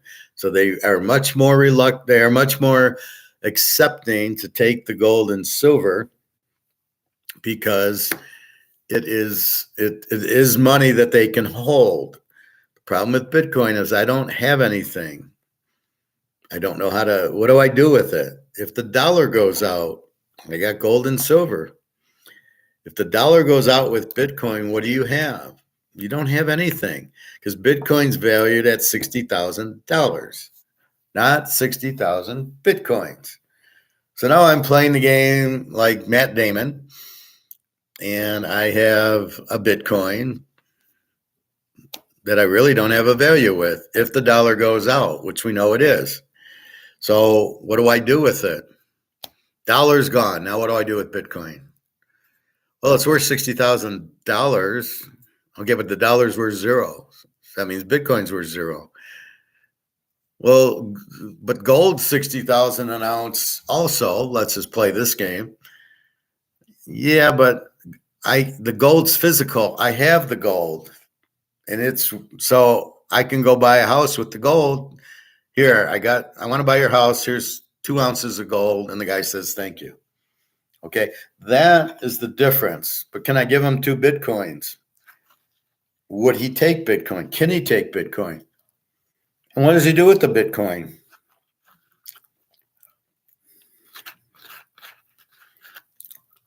So I've got the Bitcoin in my hand. What's the guy going to do? Go to the Toyota dealership and want to buy a Toyota? Say, I got a Bitcoin. The guy's going, yeah, but it's not worth anything. How do I get money for it? The gold is money. So I don't have to worry about it. That's the big advantage to gold is you have it in your hand and it really is money. And you can say, all right, the Camry you have, how much gold do you want for it? The guy's like, yeah, I'll take 2 ounces is fine. I want to buy your house. How much? I have gold. There is no more money. I have gold. How much do you want for your house? Well, I got to feed my family and we got to do X and Y. I got to take my car in. I got to get clothes. It's cold out. Yeah, I'll take the 2 ounces of gold for the house because the ounces of gold he's able to buy other things with. And then the smart asses, were you going to take the gold to the grocery store? Some guy said that at the pool yesterday. My friend who was recommending Serbia to take Daria to. And he goes and he says, well, if I go to how do I go to the grocery store with the gold? How do I get change? I says, well, how are you going to go to the grocery store without money? How are you going to pay? How are you going to pay for your groceries if the dollar's gone? At least I have gold. I can get groceries. How are you going to get groceries without, like, he's like, how will I pay for it? How are you going to pay for it if you don't have money? These people are so clever, but they don't understand. The money's gone. Gold and silver are money. Bitcoin is not money. You can call it cryptocurrency, gold, whatever. It's nothing. It is not money, because for money, you must understand the definitions. The definitions of money: it must be a medium of exchange, which means it must be what everybody wants. Everybody must want it, and it's got to be the most marketable commodity. Not everybody wants Bitcoin, so it is not accepted. It is not money. It must be portable. You can put in your pocket. Is Bitcoin really portable? Well, you got to have your cell phone with. What if you don't have your cell phone? It ain't portable. Is it scarce? 21 million is not scarce. Gold is much scarcer. Is it divisible, small exchange? Yeah, you can have 1/4 ounce of gold, 1/10 ounce of gold, 1/4 ounce of silver, 1/10 of an ounce, mercury dimes. Yeah, you got it. It is good for small exchanges. Is Bitcoin? Can you use $30 of Bitcoin to go to the grocery store? I have no idea. Can you use it at the grocery store? No. Is it fungible? The same? Is it replaceable? I don't know. If you lose the Bitcoin, you don't get it replaced. Is it accepted? Absolutely not. You cannot go to the grocery store with Bitcoin and they will not take it. Means it is not money. Now, I'm going by the definition that I learned in my Austrian economics class of what is a medium of exchange, what is money. That's what I'm going off of. So it's not me personally, it's what is in Austrian economics. Is it durable? Gold is. You can't destroy gold. Can you destroy Bitcoin? Well, the fact is, it's not. I guess you can delete it, or if you lose your key, it's not durable. The value depends on judgment. Market decides money is marketable in value. The market, money functions. It's a medium of exchange, which is a medium of exchange. As I go to work, I get paid. I take whatever I get paid in and I go shopping with it. And I buy food and I pay rent and I pay utilities and I pay groceries and gas and everything else. So I use the same money I got paid with to do that. That's the medium of exchange. Can I do that with Bitcoin? We don't even know what the value is. How would you like to get paid in Bitcoin? So you're making 100 grand a year in cash. Cash goes out. How much Bitcoin do you get? And then what happens when Bitcoin loses its value? So Bitcoin 60,000 an ounce. After JP Morgan gets done, it'll be 20,000 an ounce. So you sure you want to get 1.5 Bitcoins for your pay when it's at 60? Yes. When it's at 20, you're getting grossly underpaid. You don't know what the value is. Store of purchasing power. There's no way it's a store of gold's going up. Gold always has a value. Since the Romans, it's had a value. Bitcoin, does it store purchasing power? In other words, gold can't be printed, so it won't lose purchasing power. What about Bitcoin? Does it even have 21 million? If you put 100 grand into Bitcoin, is it going to be worth 100 grand? No, because you don't know what the value is. It could go out. It could not even be real. Is gold real? Yeah, you can go buy $100,000 worth of gold, put it in your hand, put it in your safe. It's there. Can it go to zero? No. So it does store the purchasing power, and especially at this case, it definitely will go up. Now, let's say it's 50,000 an ounce. Could it go down to 45,000? Possibly. more likely it'll keep going up. Is it a unit of account? So is it made or lost? So you can see if it's made or lost money. Gold, yes. Bitcoin, yes. You can tell if it's what the value of the Bitcoin is from however they're valuing it, if it's an auction or whatever.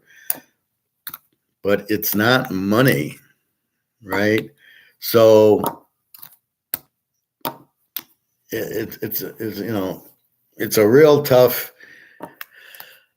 People want to believe it's money because they did it to get out of the U.S. currency. I get that. Problem is, they should have went into gold and silver, especially in 2009 when it was just a few $100s an ounce. They'd all be millionaires without the risk. Now you don't even know what Bitcoin's worth. Probably goes to zero when the money goes out. Now, are they going to come out with new money? Only if it's backed by gold. If this is fiat, this is worthless, backed by the government, that means it's definitely worthless. And they come out with new money, not backed by gold. That's worthless.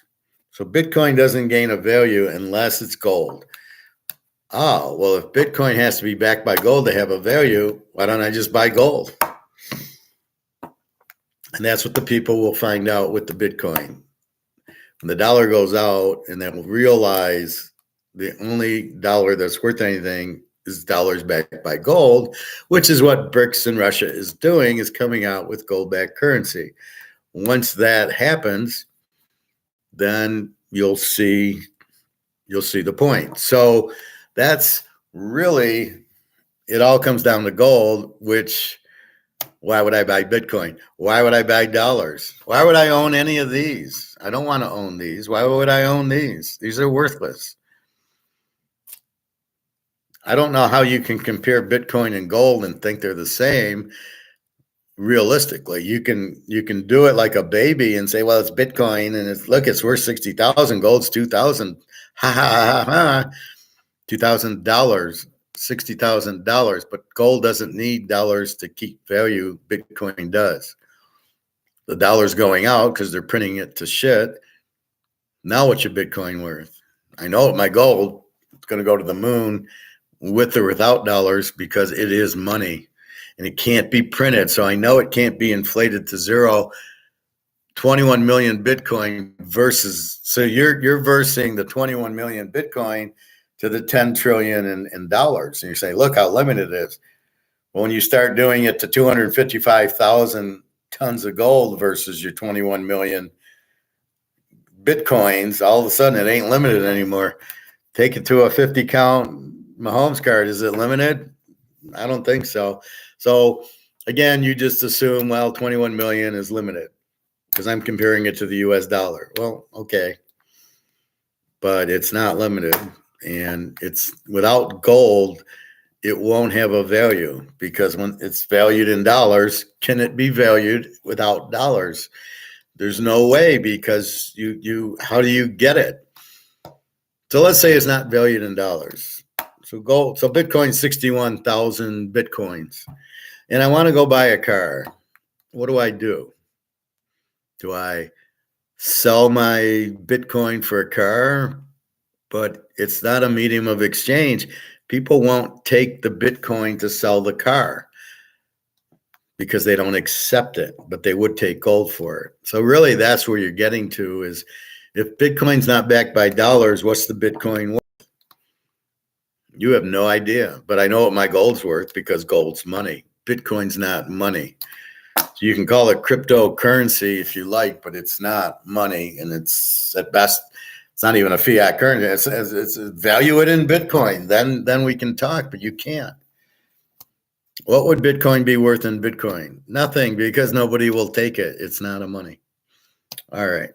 So my point of this whole exercise is to understand the game to know where to go. So why not in stocks? Because of the inflation and the recession. Bonds, because the inflation makes interest rates go up, which makes the bond value go down. You don't want to be there.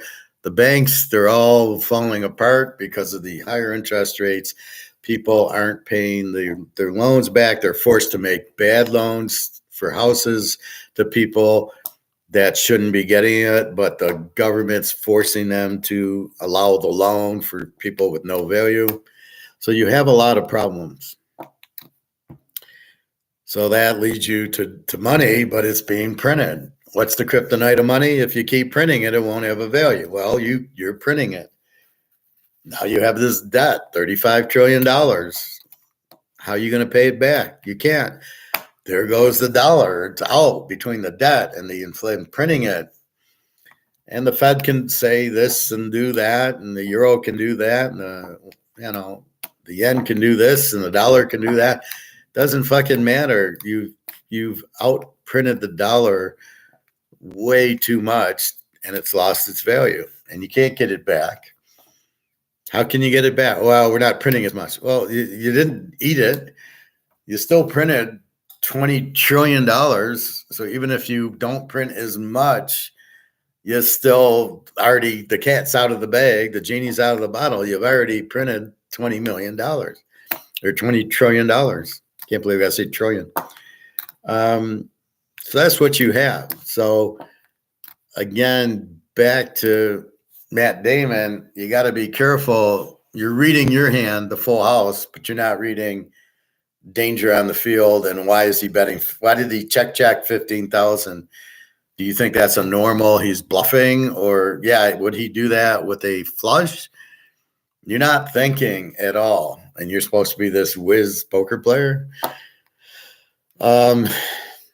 So we do the same with gold. What causes gold to go up? Money going out. Is money going out? Yes, because they're printing it.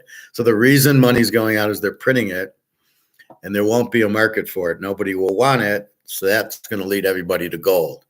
Now you might stop at Bitcoin for a while, but you've got to take your profit and go into gold, as you should with gold. If gold went from 2,000 to 60,000, I could see selling a few ounces, but I certainly don't want this. I don't want to buy this again. I want to get out of gold for gold-backed currency of the BRICS or the Russians. I don't want to be in US dollars. So you got to be careful what you get out of the gold with. And as the dollar goes away, it won't matter. Gold will be worth gold. And an ounce of gold will be buying a house. And that's really where we're headed, but you can't do it with Bitcoin. So you got to understand the game. You got to understand what happened. It's all sort of like action reaction. We hit an iceberg, water's coming in, we're going to sink. You printed money, you keep printing it, the money's losing value, we're going to sink. The Bitcoin, what's going to cause it to sink? It's not money. When the dollar goes out, it'll have no value. It's going to sink. Gold, you can't fuck it up. You can't print it to nothing because you can't inflate gold. Gold is gold. There's only so much. You can't make more. That's why it's been around since the beginning of time. When Moses pulled the gold 10 commandments and there was gold. And because you can't inflate it, you can find some in the ground, but you don't find that much. And it's not enough to really inflate it. It's not going from 255,000 tons to 255 trillion tons. Then we'd have a problem with gold if they found that, but they don't. It's a couple thousand tons a year. There's too many. There's only 250. So it goes to 258,000. It doesn't matter. That's not enough to fuck it up and cause it to lose its value. Right now, JP Morgan's doing their thing with comex to keep the value down, which is actually, in its warped way, it's actually good because it allows us to buy more because it's still cheap. I go to the store, $2,000, I get an ounce. Should be 20 or 30,000 an ounce. Silver, $25 for a fucking ounce of silver. Should be $2,000 for an ounce of silver. So I always buy it and dance out of the store going, it's like unbelievable. It's like buying a steak for $1 or something. You walk out of the store dancing. I mean, it's the only, but you have to understand the game, right? We don't have the nuts, so we got to be careful. Here we have the nuts. We know gold's going up, so we're going to bet accordingly, and we're going to buy as much gold and silver as we can, knowing that it's cheap, knowing it's going to go up because it's controlled by comex. So most people say, well, yeah, it's controlled by comex, so why would it go up? And you're going, well, because eventually comex can't keep fighting it, and brics is buying all the gold and silver at these cheap prices that comex is selling. So therefore, that's the end of the comex, is brics and China and Russia and India buying gold and silver as fast as they can. That's the beauty of it. That's how we break, is the competition. So whenever you have monopolies, you're right. It's very hard to get rid of the monopoly. However, you bring in competition, that kills the monopoly. And when it's China and India and BRICS bringing the competition, Saudi Arabia, Dubai, Egypt, all of a sudden it's there, now you got competition, the monopoly's gone, which is basically what's happening. But you got to understand that's the game. So now we're buying gold and silver so cheap. And so they say, well, silver will go up faster. Well, because it's still $25. When you go to buy gold, now all of a sudden it's 5,000 an ounce. So you buy a couple ounces, that's 10 grand. Then you go ahead and you start saying, silver's 25. Okay. Oh, now silver's 50. Yeah. Okay. Oh, now silver's 200. Well, it's still cheaper than the gold. And then you get your idiots like Warren Buffett and Gates and even this Tesla guy. They don't buy gold. They don't understand. They think because they have a lot of money that they have value, and they don't even have a lot of money. It's their stocks, which are all corrupted, which are Ponzi schemes. They have the value. But what's going to happen to the stocks? Zuckerberg will go to zero. He doesn't even, his stock's worthless. And then you've got Tesla. That stock will go to zero. Nobody's buying electric cars, and I don't think anybody's going to Mars. Since they've never been to the moon, you can't get more than 60 miles away from Earth or you're going to fry anyway. So who's going to Mars? What's the guy kidding? And then you have, everything else. Then Amazon. Okay, that might stay a little. Microsoft will go down, and TikTok or Alphabet or Campbell's Soup or whatever it is, they'll all go to zero, and all these rich guys won't have any value because their value's in their shares. It's in the stock of their company, and all that is going to drop. They'll all be poor. They don't have money. So that's the biggest problem. So they're not buying gold. Warren Buffett's too stupid to buy gold. He's got cash. Well, hey, moron, when the cash goes to zero, you're not going to have anything. Buy gold and silver, but he's too stupid because he doesn't understand gold's money and he doesn't understand silver's money. And, it's, what are you going to do with the idiot? So he thinks they're just industrial, not money.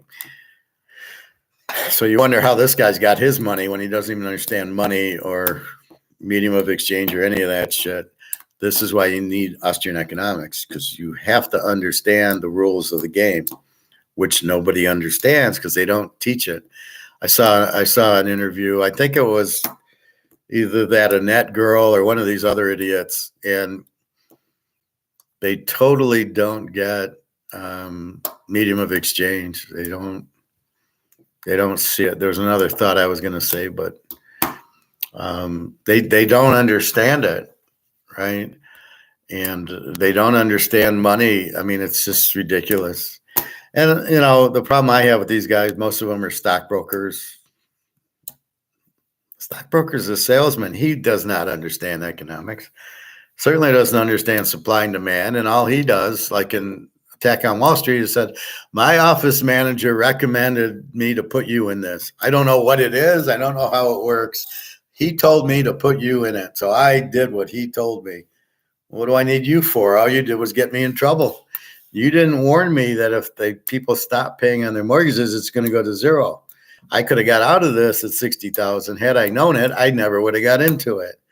because I knew Clinton started making these banks take loans from these people that weren't creditworthy. So you're giving loans to people that can't pay it back, and then you're installing it in these real estate trusts to make money off of them. And then when the people stop paying on their loans, I'm fucked. Now, this happened in 1997, so why would I even go into it? So that's your big problem with that, is you're dealing with a bunch of idiots. And again, they don't know medium of exchange. They don't know what money is. They don't understand any of it. So, the money's not going anywhere. Well, if you keep printing it, it's going to go somewhere. It always has. And then Annette was saying, all these currencies, and they all have gone to zero because they've all been inflated, which she doesn't understand is printing of the money to zero. So, of course, all fiat, non-backed money will always go to zero, because they'll keep printing it until nobody wants it, because there'll always be something different. And there'll always be gold, which can't be printed. That's why gold's been around and will never go around, because you can't inflate it. You can't print it. You got to dig it up out of the ground. And how much can you dig up out of the ground? It's not like it's just sitting there in chunks. Yeah, Joe, I found, 20 tons of gold sitting in the ground. So it's very hard to get out of the ground. And so it's just a little bit at a time. So understanding the game, understanding the watch. So you're looking at women. Okay, so the girl likes you, and you're like, why do you like me? Like, what do you want from me? Like, why are you approaching me? You like me for what reason? Finally, with Daria, I think we understand each other. We'll be together, and yes, we're going to meet in the summer. I said June or July. She said, we'll have to talk about it. I said, well, August is such a busy travel.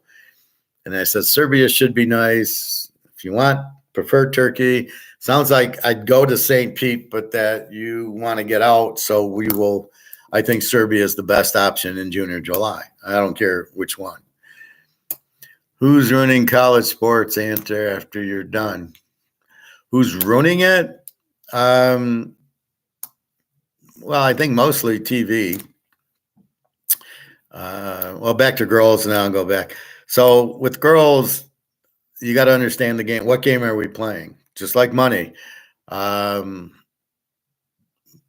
you using me?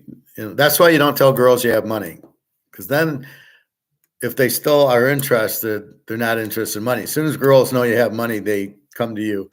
Like if girls knew I had gold and silver, they'd come to me for the gold and silver. So you got to be very careful and know the girl to know that. Like Carmen wanted my money, right? She thought I was a millionaire. She said, I bet you fly first class. And I go, what are you talking about? I've never flown first class. But she thinks because I'm an American and I'm nice and I'm kind of successful that I'm a millionaire. I'm not. So it depends what the girl knows about you to see what her interest is. And if she knows you got money, she just might be nice for the money. What I find is most people use each other. That's why it's hard to get a lot of friends, because you wonder, why do you want to be my friend? At what point? Why do I want to be your friend? And then it becomes maybe it's as simple as because we like football or we like poker. So we're friendly because we have a common interest. Or is it you want my money or other things? That's the question. So I don't believe Dario wants my money, and I don't believe Jenna does, because I don't give them enough money to get them into that, but they don't know I have gold and silver. And because I give Jenna gold, I take care of her. She's, so she realizes, wow, look what he's doing for me.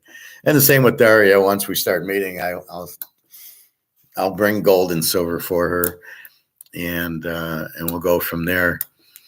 But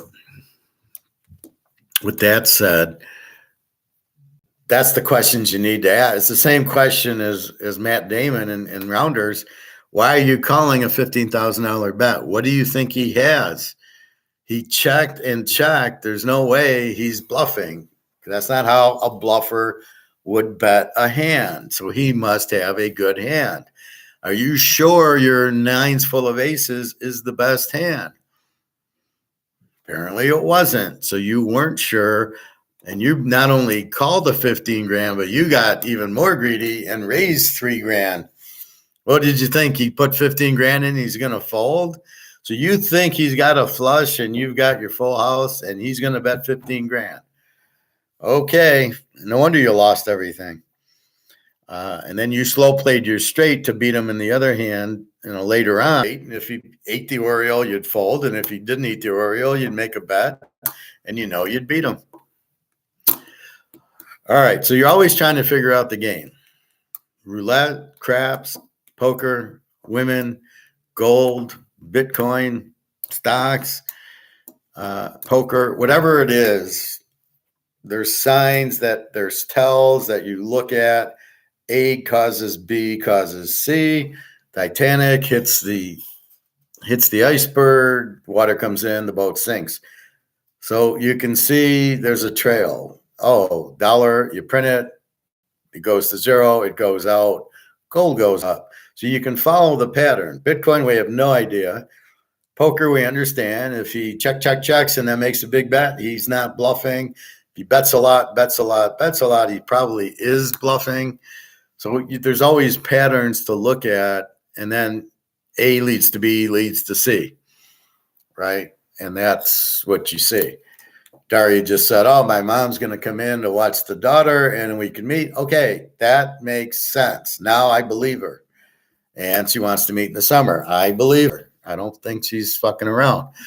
Now, if she doesn't meet in the summer, then I won't talk to her again because this is like the last chance. But in defense, it's my fault. I could have went to her for Christmas, but I didn't know I could get a visa and flight to Russia with the war on. But it late August is when it changed, but I didn't know and nobody told me and she didn't tell me. She didn't know. Anyway, we'll meet in the summer. It's fine. I've waited this long. It's already March, so I'm happy. Greg and John, who's ruining college sports? Answer after you're done. It's TV. It's TV's paying a lot for it, but I don't blame TV because that's their job. If they can charge a lot for advertising and get all that and then give it to the colleges and they still make profits. So if they get $1 billion in and give out $500 million and they're making $500 million, you can't argue with it. But I think the schools themselves are ruining it there should not be this NIL. They should not be getting paid this much. They should be 4 years and go to the pros or go be a doctor or go be an accountant. The TV itself with all these instant replays. So the college football with the instant replays and nobody can mark the ball accurately and all these bowl games where the players sit out. So they're kind of killing themselves. That makes it very unpopular.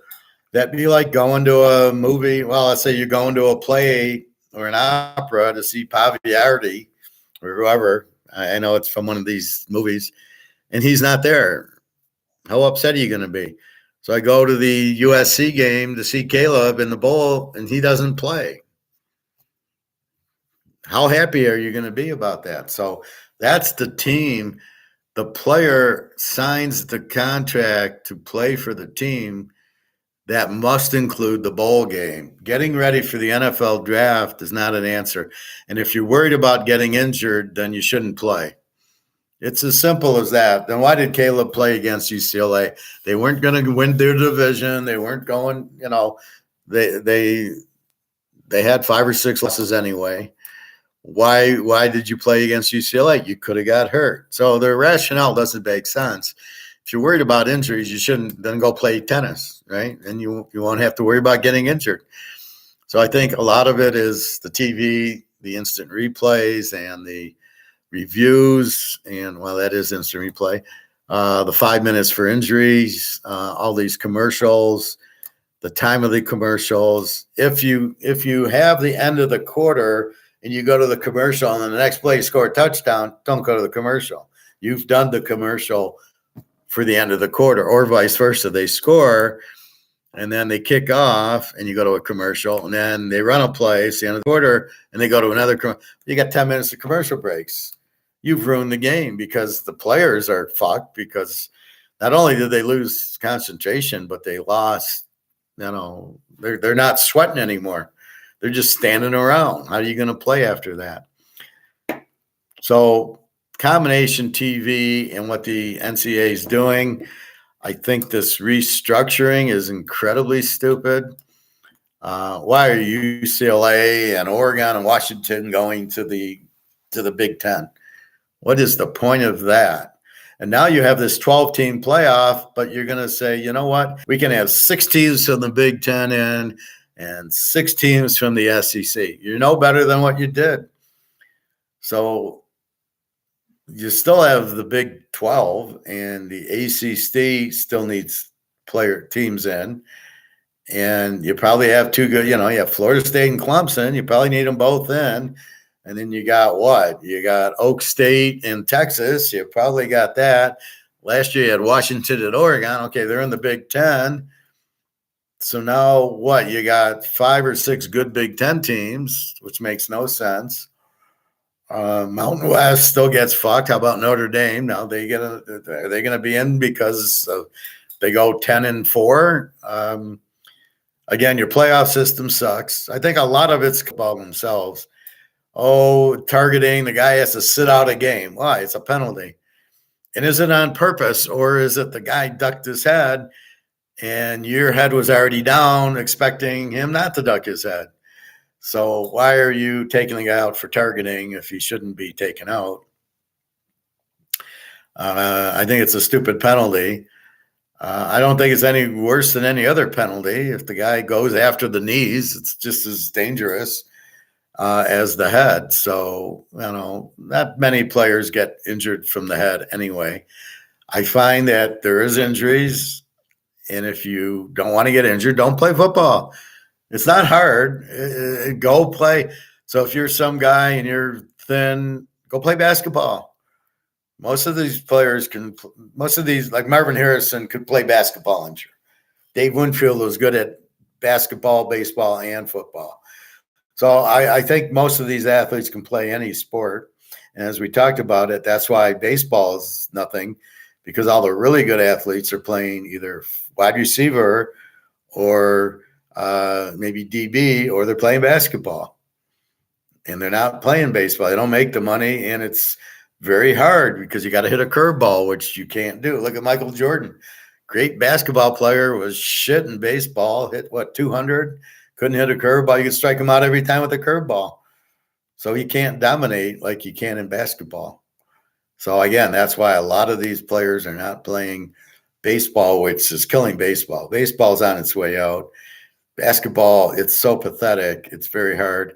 These all-star games, flag football, what is that? The pro game is terrible. Too many commercials. You're just getting away from the product. Imagine going to the movies and every 10 minutes there's commercials.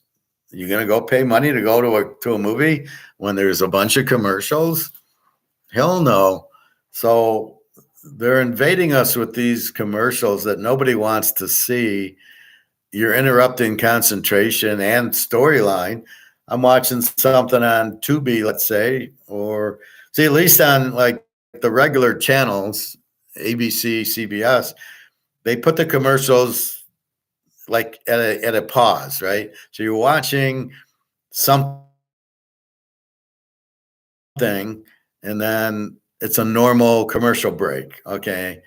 But on, let's say, YouTube, in the middle of a sentence or the middle of a kick or the middle of the quarterback throws the ball, they go to a commercial because it's like every 2 minutes and 30 seconds. There's movies I'm watching on Tubi that it's like every 3 minutes is a commercial. I can't even watch it. It's crazy. And then I don't get why on like Tubi, I'm watching Euro Trip. All of a sudden it's not on anymore. Why not? Where are you taking that movie? Why would you not leave it on? I mean, it's so stupid. That's what I hate about them. But back to football, it's totally In the NFL, there's bad coaches. They don't know what they're doing. Bad quarterbacks. It's bad play, right? Except for Mahomes and Burrow. And in college football, you got better players because they're staying around. But the NFL, with all these guys moving, I don't know who I'm rooting for anymore. So let's say I like Gabriel, and he's at UCF, and he goes to Oklahoma. Okay, I'll root for Oklahoma. I like Gabriel. Now he's at Oregon. Well, fuck, I ain't rooting for Oregon. I like Gabriel, but not that much. And, I don't mind Penix going from Indiana to Washington or Bo Nix. They weren't playing well. Penix was terrible at Indiana. He had one good year. Then the second year was terrible, and I think he got hurt. Goes to Washington. He was okay last year and a superstar this year. So, okay, it helped him, but that made sense. Gabriel's the superstar now, and he goes to Oregon. You're like, what the fuck is he doing? That's a huge mistake by Gabriel, because he might have a bad system. He might, he's got to get used to the receivers in the line, where at Oklahoma, he's already used to them. Terrible. He knows the coaches. Terrible move by Gabriel, I'm going to say.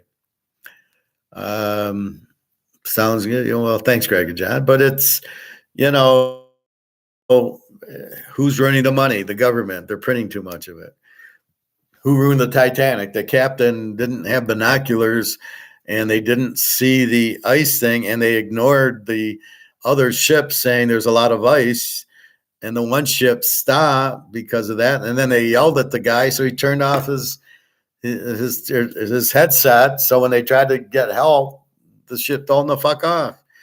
I mean, what kind of crap is that? But they fucked themselves, the Titanic. But the problem is people must understand and then not ruin it. And that's what they're doing with money. But they can't do it with gold. That's the difference. Gold, they can try to do it with COMEX, but eventually China and Russia and India caught on and said, we'll take the gold that cheap. Thank you very much. So the U.S. screwed themselves by having COMEX. They should have just had gold at market. It would have been $30,000 an ounce, and none of us would have been able to afford it, right? Maybe you buy a quarter ounce or a half. You don't get as many ounces as we're able to get. And silver would be nowhere near $25. It'd be $2,000-3,000, which maybe you buy a couple ounces of that. So we would have all been fucked if it wasn't for COMEX. But generally, we took advantage of it. But the money, why are they printing it all? Because the people in charge tell them to print it. And this is the problem. You have the wrong people in charge. You have Keynesians instead of Austrians. You have a monopoly, which is the worst thing you can do with money. And you basically shouldn't be doing what you're doing. So this is the problem with the money, is you have a monopoly and you have people in charge that believe printing the money is good instead of bad. And then it creates all this inflation and recessions and depressions. I mean, that's just, it's insane. That's what caused the Great Depression. I love how they call it the Great Depression. Not a good depression. It's the Great Depression. That was all because of the government printing the money and inflation. I mean, and they raised taxes. They did everything that they shouldn't do. But this is the problem. Why does anybody listen to Keynesian economics when it's proven wrong and it causes all these problems, and yet they still do it? And the whole world's doing it, which is even more like incredible. TK, the mob is taking over. I don't know about that. I think the mob just wants freedom and to be left alone. And like the farmers in France, they're all got their tractors blocking everything, but it's the government that won't allow the fertilizer, so they can't plant as much and it won't come out well. And then I think it's price fixed, so they can only charge, again, their costs are here, but the prices, they can only sell it for this, but their costs are over the price. Is the price a market price or government controlled? This is the problem. Now, really, if they were smart and they're farmers, they would stop doing it because they can't make money at it. You only should do things you make money at. So Otherwise, that's why I do football. I make money at it. I've made money since I was 10 years old on it. I was able to kind of understand it, figure it out. And when I get kind of lost, I'm able to understand it well enough to come up with new options to figure it out, and they work. And then I'm like, okay. So first I did the trends, and now I do the defense offensive thing, but they work. And I'm smart enough to watch the games for my whole life to realize, yeah, it's, you bet on a good defensive team. You bet Kansas City with that defense and Mahomes, they're not losing. And that's really the key to it, right? When they played Oakland with their great defense, then you realize just bet it under, which is what I did. So if you got two great defenses, even with Mahomes against like O'Connell on Oakland, Oakland's not going to score. So then you bet the under because the defenses will dominate, which they did in that game. I think KC lost, but it was 10-3 or something. It was very low scoring. But I then figured that out. I figured out gold because I got a master's in it. And I knew it when I was taught it. I figured it out that when the guy rips the dollar in half saying, this is worthless. This is 1995. The dollar was worthless. What do you think it's worth now? So how it's holding up, I don't know. But now with China and Russia and BRICS, it's all over. Now the competition comes in and they can't compete. So you got to understand everything. And then you understand A equals B equals C. Right? Titanic, iceberg, water comes in, boat sinks. How do I solve the problem? Well, the boat sinks. I probably need to get on a lifeboat. The boat, this is the boat, and how do I survive is gold and silver. So that's why I'm so positive on it, because I know A, the dollar's collapsed, and B, I know the only out is not another currency, but gold, unless you can get gold-backed BRICS. You can get BRICS gold-backed currency, but it isn't out yet. That would be your out, but it's all gold. Gold is the lifeboat, either in gold-backed currency or physical. That's where you want to be, and you're protected. So again, you've got to think creatively and critically so you understand. Daria says her mother's going to come to watch the daughter and we'll meet. Now I understand. Yeah, she's finally, I believe her, right? There's no question we're going to meet in the summer. And I told her, not August. It's too much travel in Europe. And that's it. So if I get one of these jobs, I'm just going to tell them I'm taking a vacation in June or July. And I'll take her on a nice vacation. If I don't have a job, then I'll just go. Who killed JFK? The CIA. Who sank the Titanic? Titanic. They hit an iceberg. I mean, it's the captain should have slowed down. The other ships were stopping.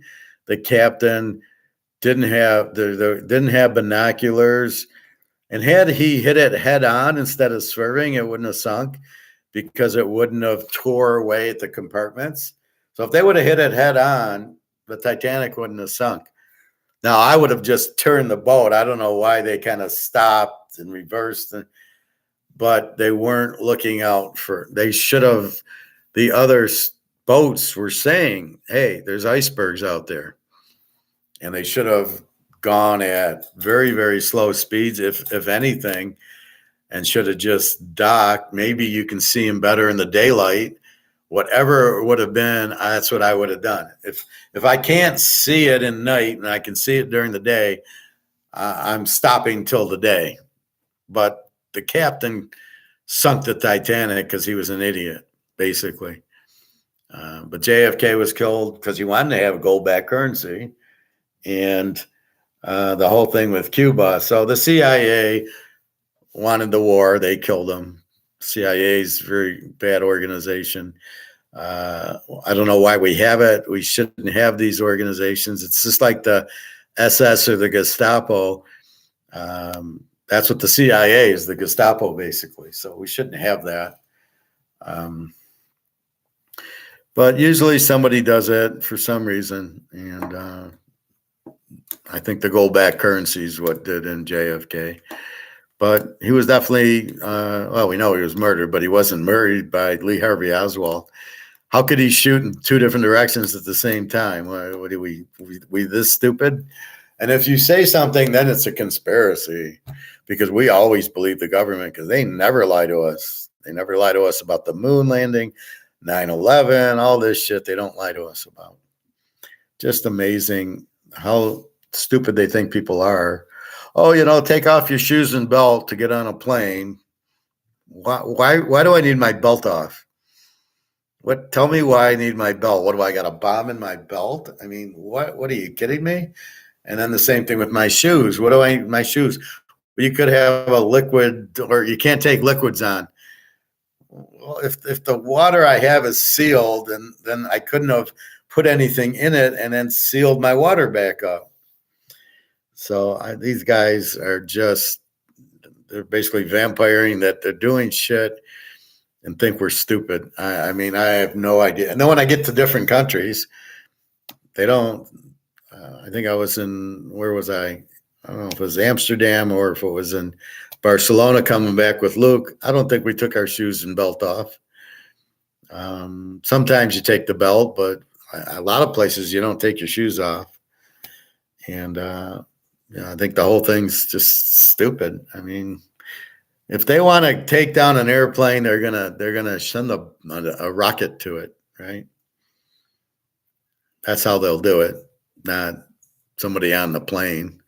Especially where you're going. You're going to Vegas. Nobody's hijacking a plane going to Vegas or Amsterdam or Monte Carlo. They're not doing anything to those planes. It's just funny. But I can see a plane going to Miami. They want to take it to Cuba. Oh, okay, that makes sense. You're so close that I can see them trying to do it. But you're flying to Wisconsin. Nobody's touching that plane. So. Good questions, Greg and John, but very, very logical. 9/11, as I say, was a gold robbery. Had nothing to do.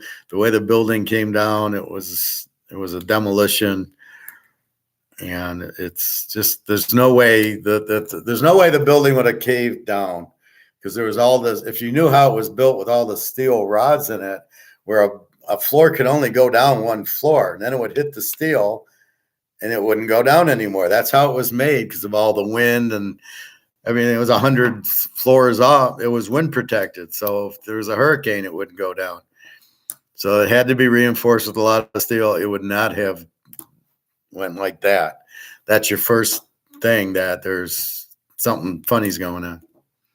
So you think nobody hijacked planes that day? I'm not quite sure there were planes, but if there were, I don't think they were hijacked. I just think the people, the Jews took the planes, and I don't know that they rammed them in. I mean, it doesn't make any sense that they would ram them in unless it's a diversion, because the fuel, even if it burned, was not hot enough to melt the steel if it actually came in. But a plane wouldn't go through the building. It would hit here and fall, because that's the way the planes are made. So I'm not sure there was a plane that hit. If there were, I wasn't there. If the tail and stuff fell to the ground, okay, then they were there. But I don't believe they could have hit the buildings, because according to Lear, who's the pilot, he says there's no way. It's far too difficult in a city like that to hit a building going as fast as they were going. You couldn't have done it. So I find a lot of bullshit in that. Guy takes out a terrorist thing on the building for $2 billion. They short the airline stocks, and all the gold gets stolen. Yeah, it sounds pretty fishy to me. But maybe the plane actually ran into it by luck. I don't know. Where were the F-18s? Oh yeah, they're on their coffee break. They didn't attack the plane. Then they let the second plane walk in, and there was no F-18s. They were down. Why isn't that question asked? Where the fuck were the F-18s? we're supposed to protect, especially New York and Washington. Where the fuck were they? Oh yeah, they were down. Like, come on. Yeah, they're on their coffee breaks. Come on. So the whole thing just smells to high heaven. And just because you analyze it and you go, there's no way what the story, we don't smell what they're cooking, right? But there's no way the story makes any sense. Then it's a conspiracy theory, and you're doing it's a conspiracy. Well, the story's a conspiracy.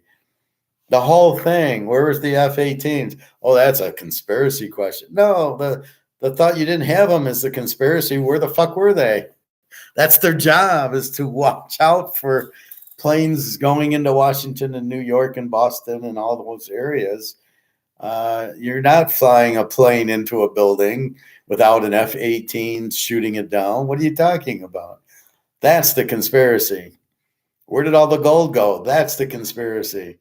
Did you count the gold? And I heard there was billions and billions of bars missing. Where did it go? Went to Israel is where it went. But again, where are those questions? So it's a conspiracy if you bring up the gold. Why? The gold was stolen. Why is it a conspiracy? So it's all crazy. But see, this was what makes the problem harder. It's like when I don't hear from Daria for 3 days and she doesn't say, I'm going to do this for 3 days. And she does, and then after the fact, she says, oh, I went to this city for 3 days. Oh, okay. So that's what, she explains it after the fact, but I'm worried before. So it's the same thing. And then she said, well, tell me ahead of time. So I don't know. That's kind of where it's at. But that's the logical exercise. Why is there inflation? See, those are the questions you got to ask critically. What is inflation and why is it? Oh, it's printing money. Why is it? Because you got idiots in charge printing the money because they think that's the proper thing to do to stop inflation. Well, no, it isn't. Gold is the answer, and stop printing the money is the only way you're going to stop inflation. And you fuck the debt up. It's $35 trillion. You're fucked. You got to pay it back. Well, no, we don't. Yeah, you owe these other countries. They're going to want their money. Just like your mortgage. You got a mortgage on your house. You got to pay the bank. You can't just say, I'm sorry, I'm not paying you. They will get a little upset. They do want their money. So that's what happens, right? Anyway, that's how you critically think. You ask those questions. What's going on? Why do they like Drake May? I mean, the guy sucks from North Carolina. Why is he? Oh, he might be the 1 seed. Why? What do you look at and like about him? He's Mitch Trubisky. Why did they draft Mitch Trubisky in the first round? It's the same thing. I didn't see anything with him. And he gets on Bears and he sucks. He goes to Pittsburgh, he sucks. Now he's out of the league. Why'd you draft him in the first place? I never saw any value in Trubisky. Just like Drake May, he'll be the same. Play a season or two, he'll suck. He'll have like 5 touchdowns and 15 interceptions, and then he'll fade into the sunset, and he can be back up on some shit team. And it'll be, but what are you looking at that makes you like him? Did you not watch North Carolina in college? And throws 5 interceptions against Clemson. Are you not seeing all this? Even Caleb, I question. A lot of sacks, a lot of rolling around, not really good. And now they're coming up with this new category, escapes trouble, and he's good on the run. What the fuck is that? You run pass plays. Bill Walsh would have had a field day with these guys. No. Montana goes back 7 steps, throws the ball. He's not running around looking. Even on the play, the catch, where the touchdown to beat Dallas. That was a plan A. Dwight Clark, that was the play. It wasn't like a made up. So when these guys are running around like Lamar and they're just running and running, and then maybe somebody gets open, I don't want a quarterback who does that. I want a quarterback who can read the defense and takes his 3-step drop and throws it, and the guy catches it. That's what a quarterback's supposed to do. That's who I want. That's Bo Nix. That's Penix. That's Daniels.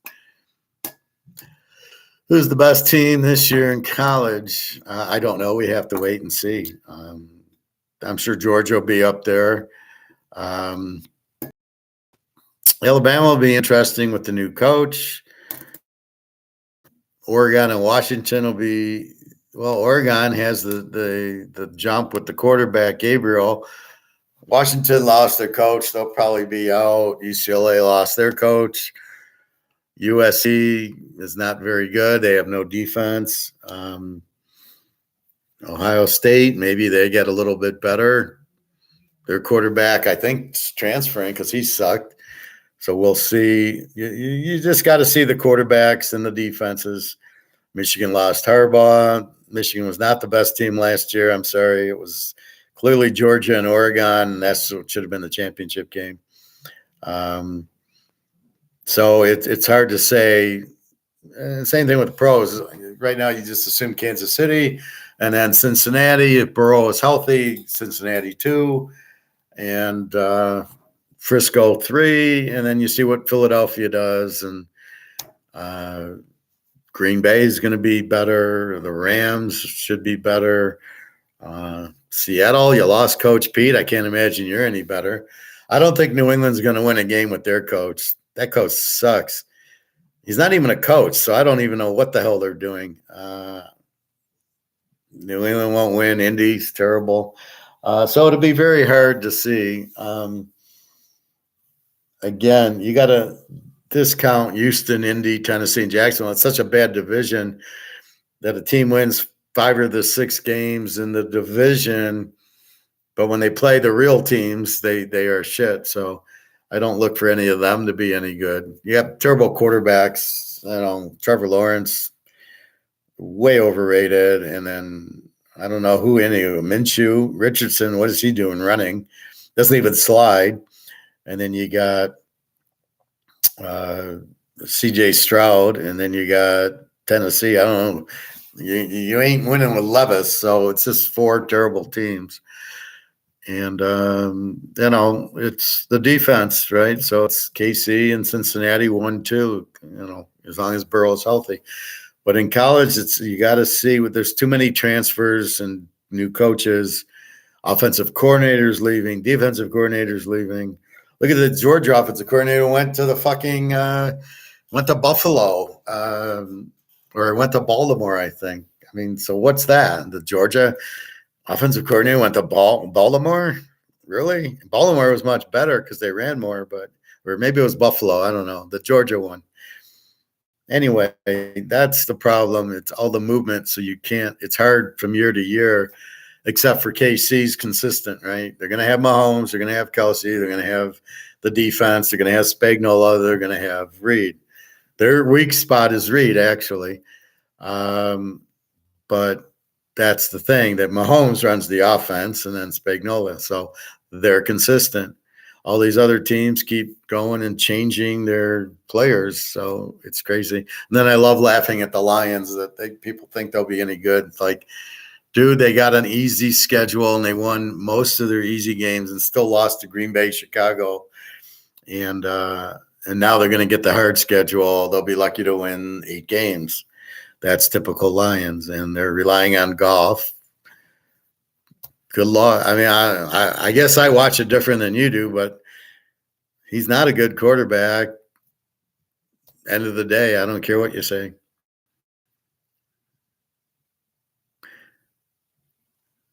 Yeah, well, that's what I'm answering, Greg and John. I don't know. In college, we got to see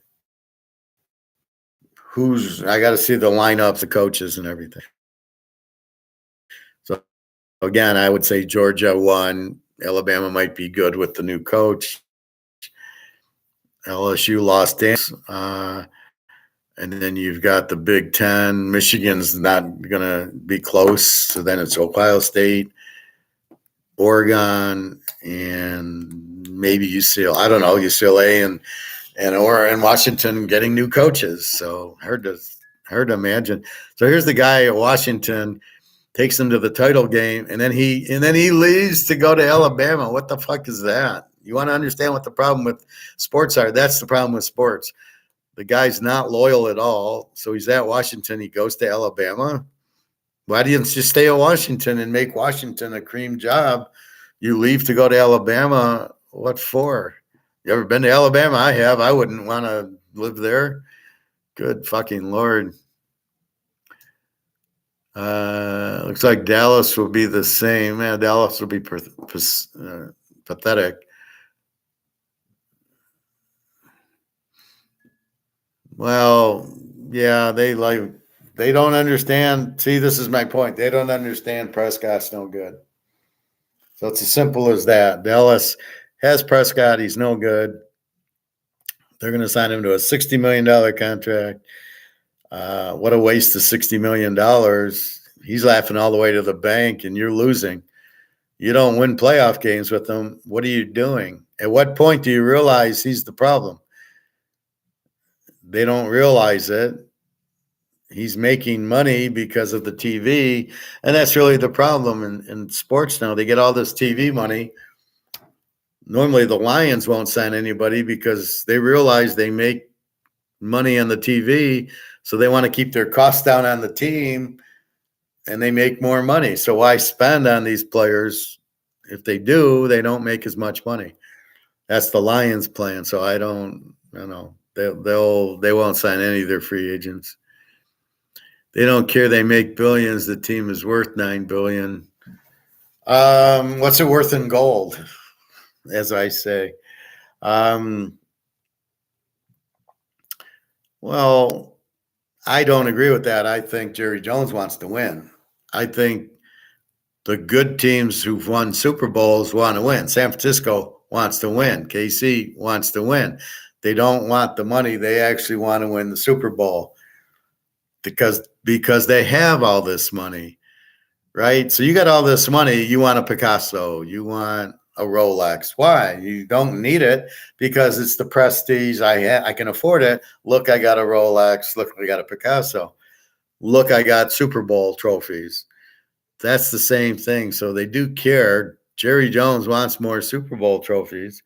He's only got, well, I think Dallas has 5. Yeah, they had 2 and then they added 3 more. So they got 5. So I'm sure wants more. He won 3 and I'm sure he doesn't like not getting it. So some are wanting to show off. And if you have money, that's what you want to do. So I don't buy that they got money. They don't want to win. I think the Lions got money and they don't want to win. They just want more money. The Bears, Jacksonville, all these guys with money don't want to win. That's clear. Who they hire as coaches and quarterbacks. Indy doesn't want to win. Houston doesn't want to win. Arizona doesn't want to win. It's obvious which teams don't want to win.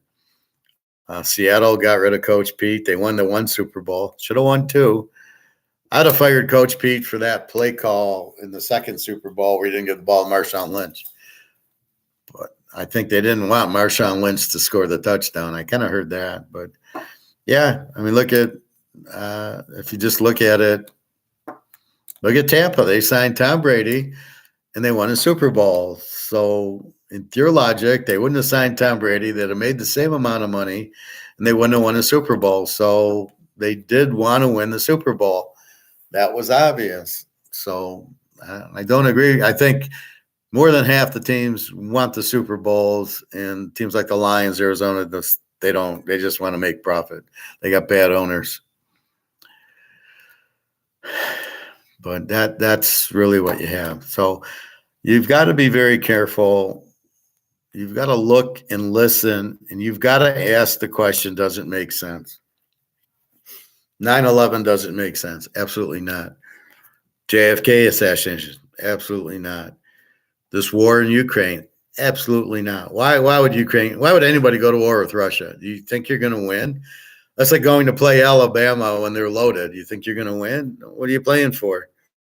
So why is the U.S. fighting Russia? What do they think they're going to gain from it? They think they're going to win? They're not going to win. You're going to get killed. You're going to lose a lot of people and spend a lot of money. So why are you at war with Russia? What is the point? Are you going to take what Russian? You're going to go to Moscow? I mean, you're not going to Moscow. You're not going to Russia.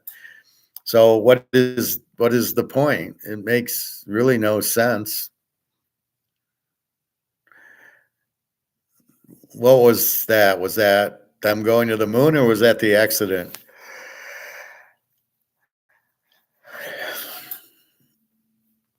So what I ask is use logic. So when all the central banks are buying gold, ask yourself why. And then say, you know what? If they're doing it, maybe I should also. That's what you got to ask yourself. Look around, understand the central banks are all buying gold, and China and Russia and India and Saudi Arabia. Zimbabwe's already going to a gold standard. Ask yourself why. And even if you don't know, go, you know what? If they're doing it, I'm going to do it too, because they're banks. They must know something, and I don't. So if you don't know anything about it, do it because they're doing it. But if you do, and then you see them doing it, then that's an automatic. You should be doing it. And I'm telling you to do it. The Space Challenger accident, when they went on fire, it was an accident. I mean, that was real. I mean, what do you think? It wasn't real? I don't know. It just, somebody did. So are you saying that somebody caused the accident on purpose? This I don't know. It's a hard one to say, probably, but maybe the Russians did because they didn't want the U.S. in space. Hard to say, but if it's that flammable, you better be fucking careful to not launch and blow up. That costs you a lot of money, right? Those are expensive, the whole space thing. I don't understand the space thing. Like, you can't fly more than 60 miles up without vaporizing because of the radiation. So I don't know what this guy Tesla's doing, because you ain't flying to Mars because you can't go through the radiation belt. So what the fuck are you talking about? You go to the dentist and they put the big iron thing on you because of the radiation taking your teeth. So what the fuck are you talking about going to Mars? You ain't going to Mars. You ain't going to the moon. You never been there. You never will. And so it's just really, I don't listen to the clowns. I don't listen to politics because it's all full of shit. The whole thing is just, see, this is being stoic. You just ignore all the noise. I ignore all the news. I ignore all the politics. I don't get involved with social media. The only social media I get into is this, watching things on YouTube. I don't really get involved with Twitter, Instagram, Facebook. I'm not even on Facebook because it's all noise. You can't believe any of it. And who gives a fuck? I don't need to see my friend took his kids to Burger King. Who the fuck cares? So I'm off of that. Twitter, I haven't done very much on. And Instagram, I don't even know why I'm on it. I mean, see a few friends maybe, but basically, I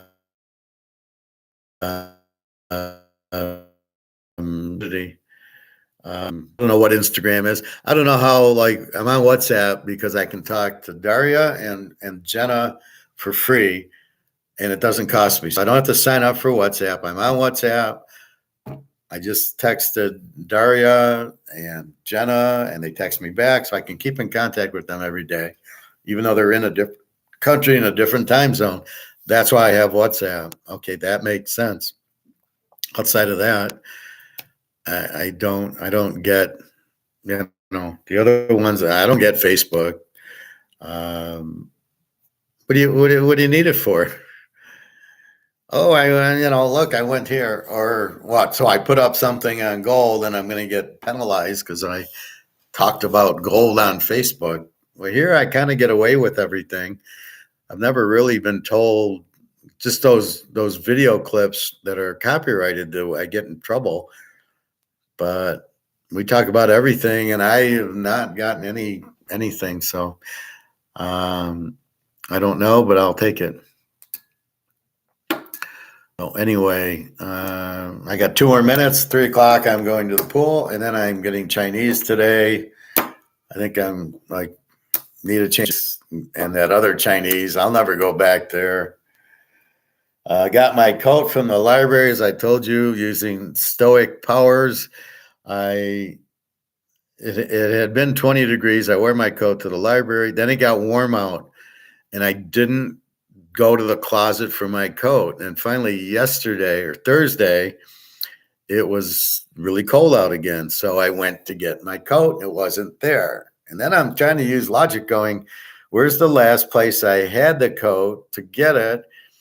And I really don't go out to eat that often, once in a while, but normally I go to the grocery store and you don't take your coat off. But I had gone to get my insurance cards because I knew I needed my tabs on my car. And I thought, well, maybe I need my insurance card. So I did go to the library to print the card off because I don't have a printer here. And I would take a picture of it, but if the police wants the physical, or if they needed the physical at the Secretary of State, I wanted to make sure I had it. So go to the library, took my coat off. There about an hour, and I left my coat there. Fortunately, they had a lost and found. But that's where it was, because I'm figuring, I'll go to the barbecue one once in a while. Even Chinese, I'm not taking my coat off. It's a carry-out. And there's really very few restaurants I go to because they're just too expensive. And I just assume cook, and I know it's a healthy cook and everything else. So that's where I'm at with it. And so pretty much just kind of using a different show the last few days. You should do more to promote your shows. You can be in charge of that, Greg or John. How would you promote my show? I am looking into, like, at a hotel, renting out a room and charging $25 and teaching class there as opposed to here. I don't know if I can charge here. I think there's a way, or doing money that I have to look into, because I'd like to make money doing this than going to work. This is far more enjoyable than that. But, word of mouth. I'm expecting Bobby to bring Lamar and Barry and Jeter to the class, which he hasn't done. But I expect that you guys watching it would tell your friends to watch it and learn about economics and gold and football.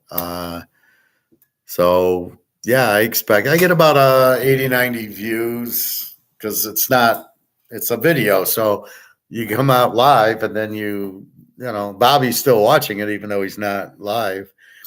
And then football, I get a lot more views because people want the picks. So that's what I do. But really, I make money on the football picks. People buy the picks, and then this is just extra because I see what's happening in the world, and I realize nobody knows what's going on. So yeah, I'd like to teach this more. I think this is more valuable to teach the economics and gold, and even the girls and the poker and everything else. I think there's a lot of value to be made. And I'm very good at most of the things I do because I analyze them and figure them out. Like poker, I analyze it. And women are very tough because they give you mixed signals. They're not strong enough to give you a real answer. So if you say, would you like to go out? They'll say yes, but they really don't want to go out.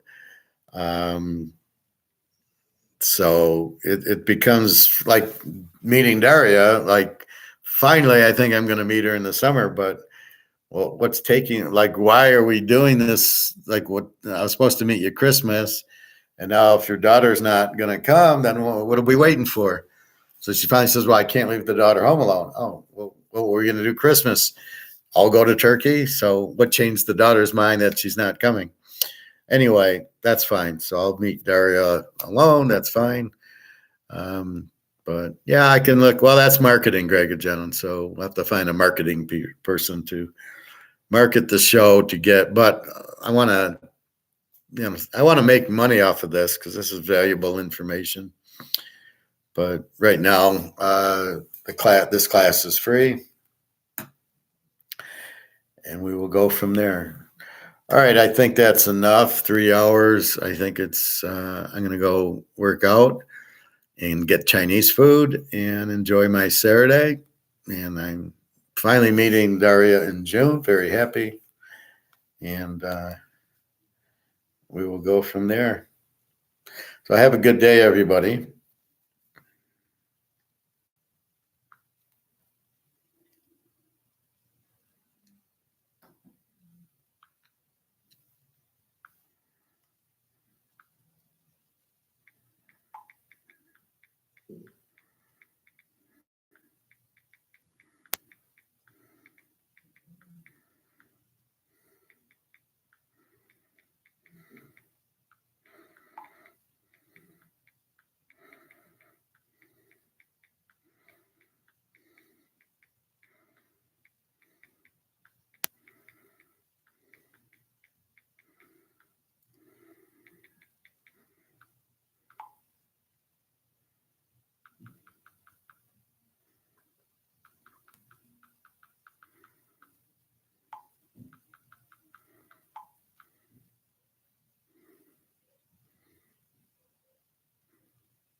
All right, so that's what's going on. I will see you tomorrow about the same time. A little earlier because the pool closes today at 6:30, so no hurry. It's 3:00.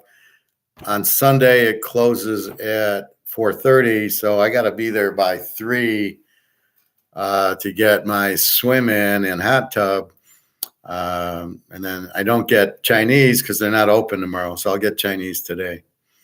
Anyway, that's about it. So have a good day.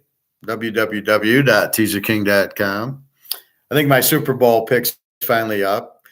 I didn't know when it is, so I ended the week as February 28th. So finally it's there. But have a good day. Think about these things. Try to understand everything. Just get used to do things make sense in anything in life. Food, girls, poker, football, gold and money. Just ask yourself the question, what's going on? And then try to answer it. And that's really what you should be doing. I know we get into sports to get our minds off of everything, but really that's what you want to do. So we watch the Super Bowl. It's relaxing. But really your question is, why is gold 2,000 an ounce? Why is silver 25 an ounce? What's going on in Russia? And understand all that. It's very important. All right, everybody. Well, have a good day, and I will talk to you tomorrow. I'd say 11:30-ish, somewhere around there. All right. Take care, everybody.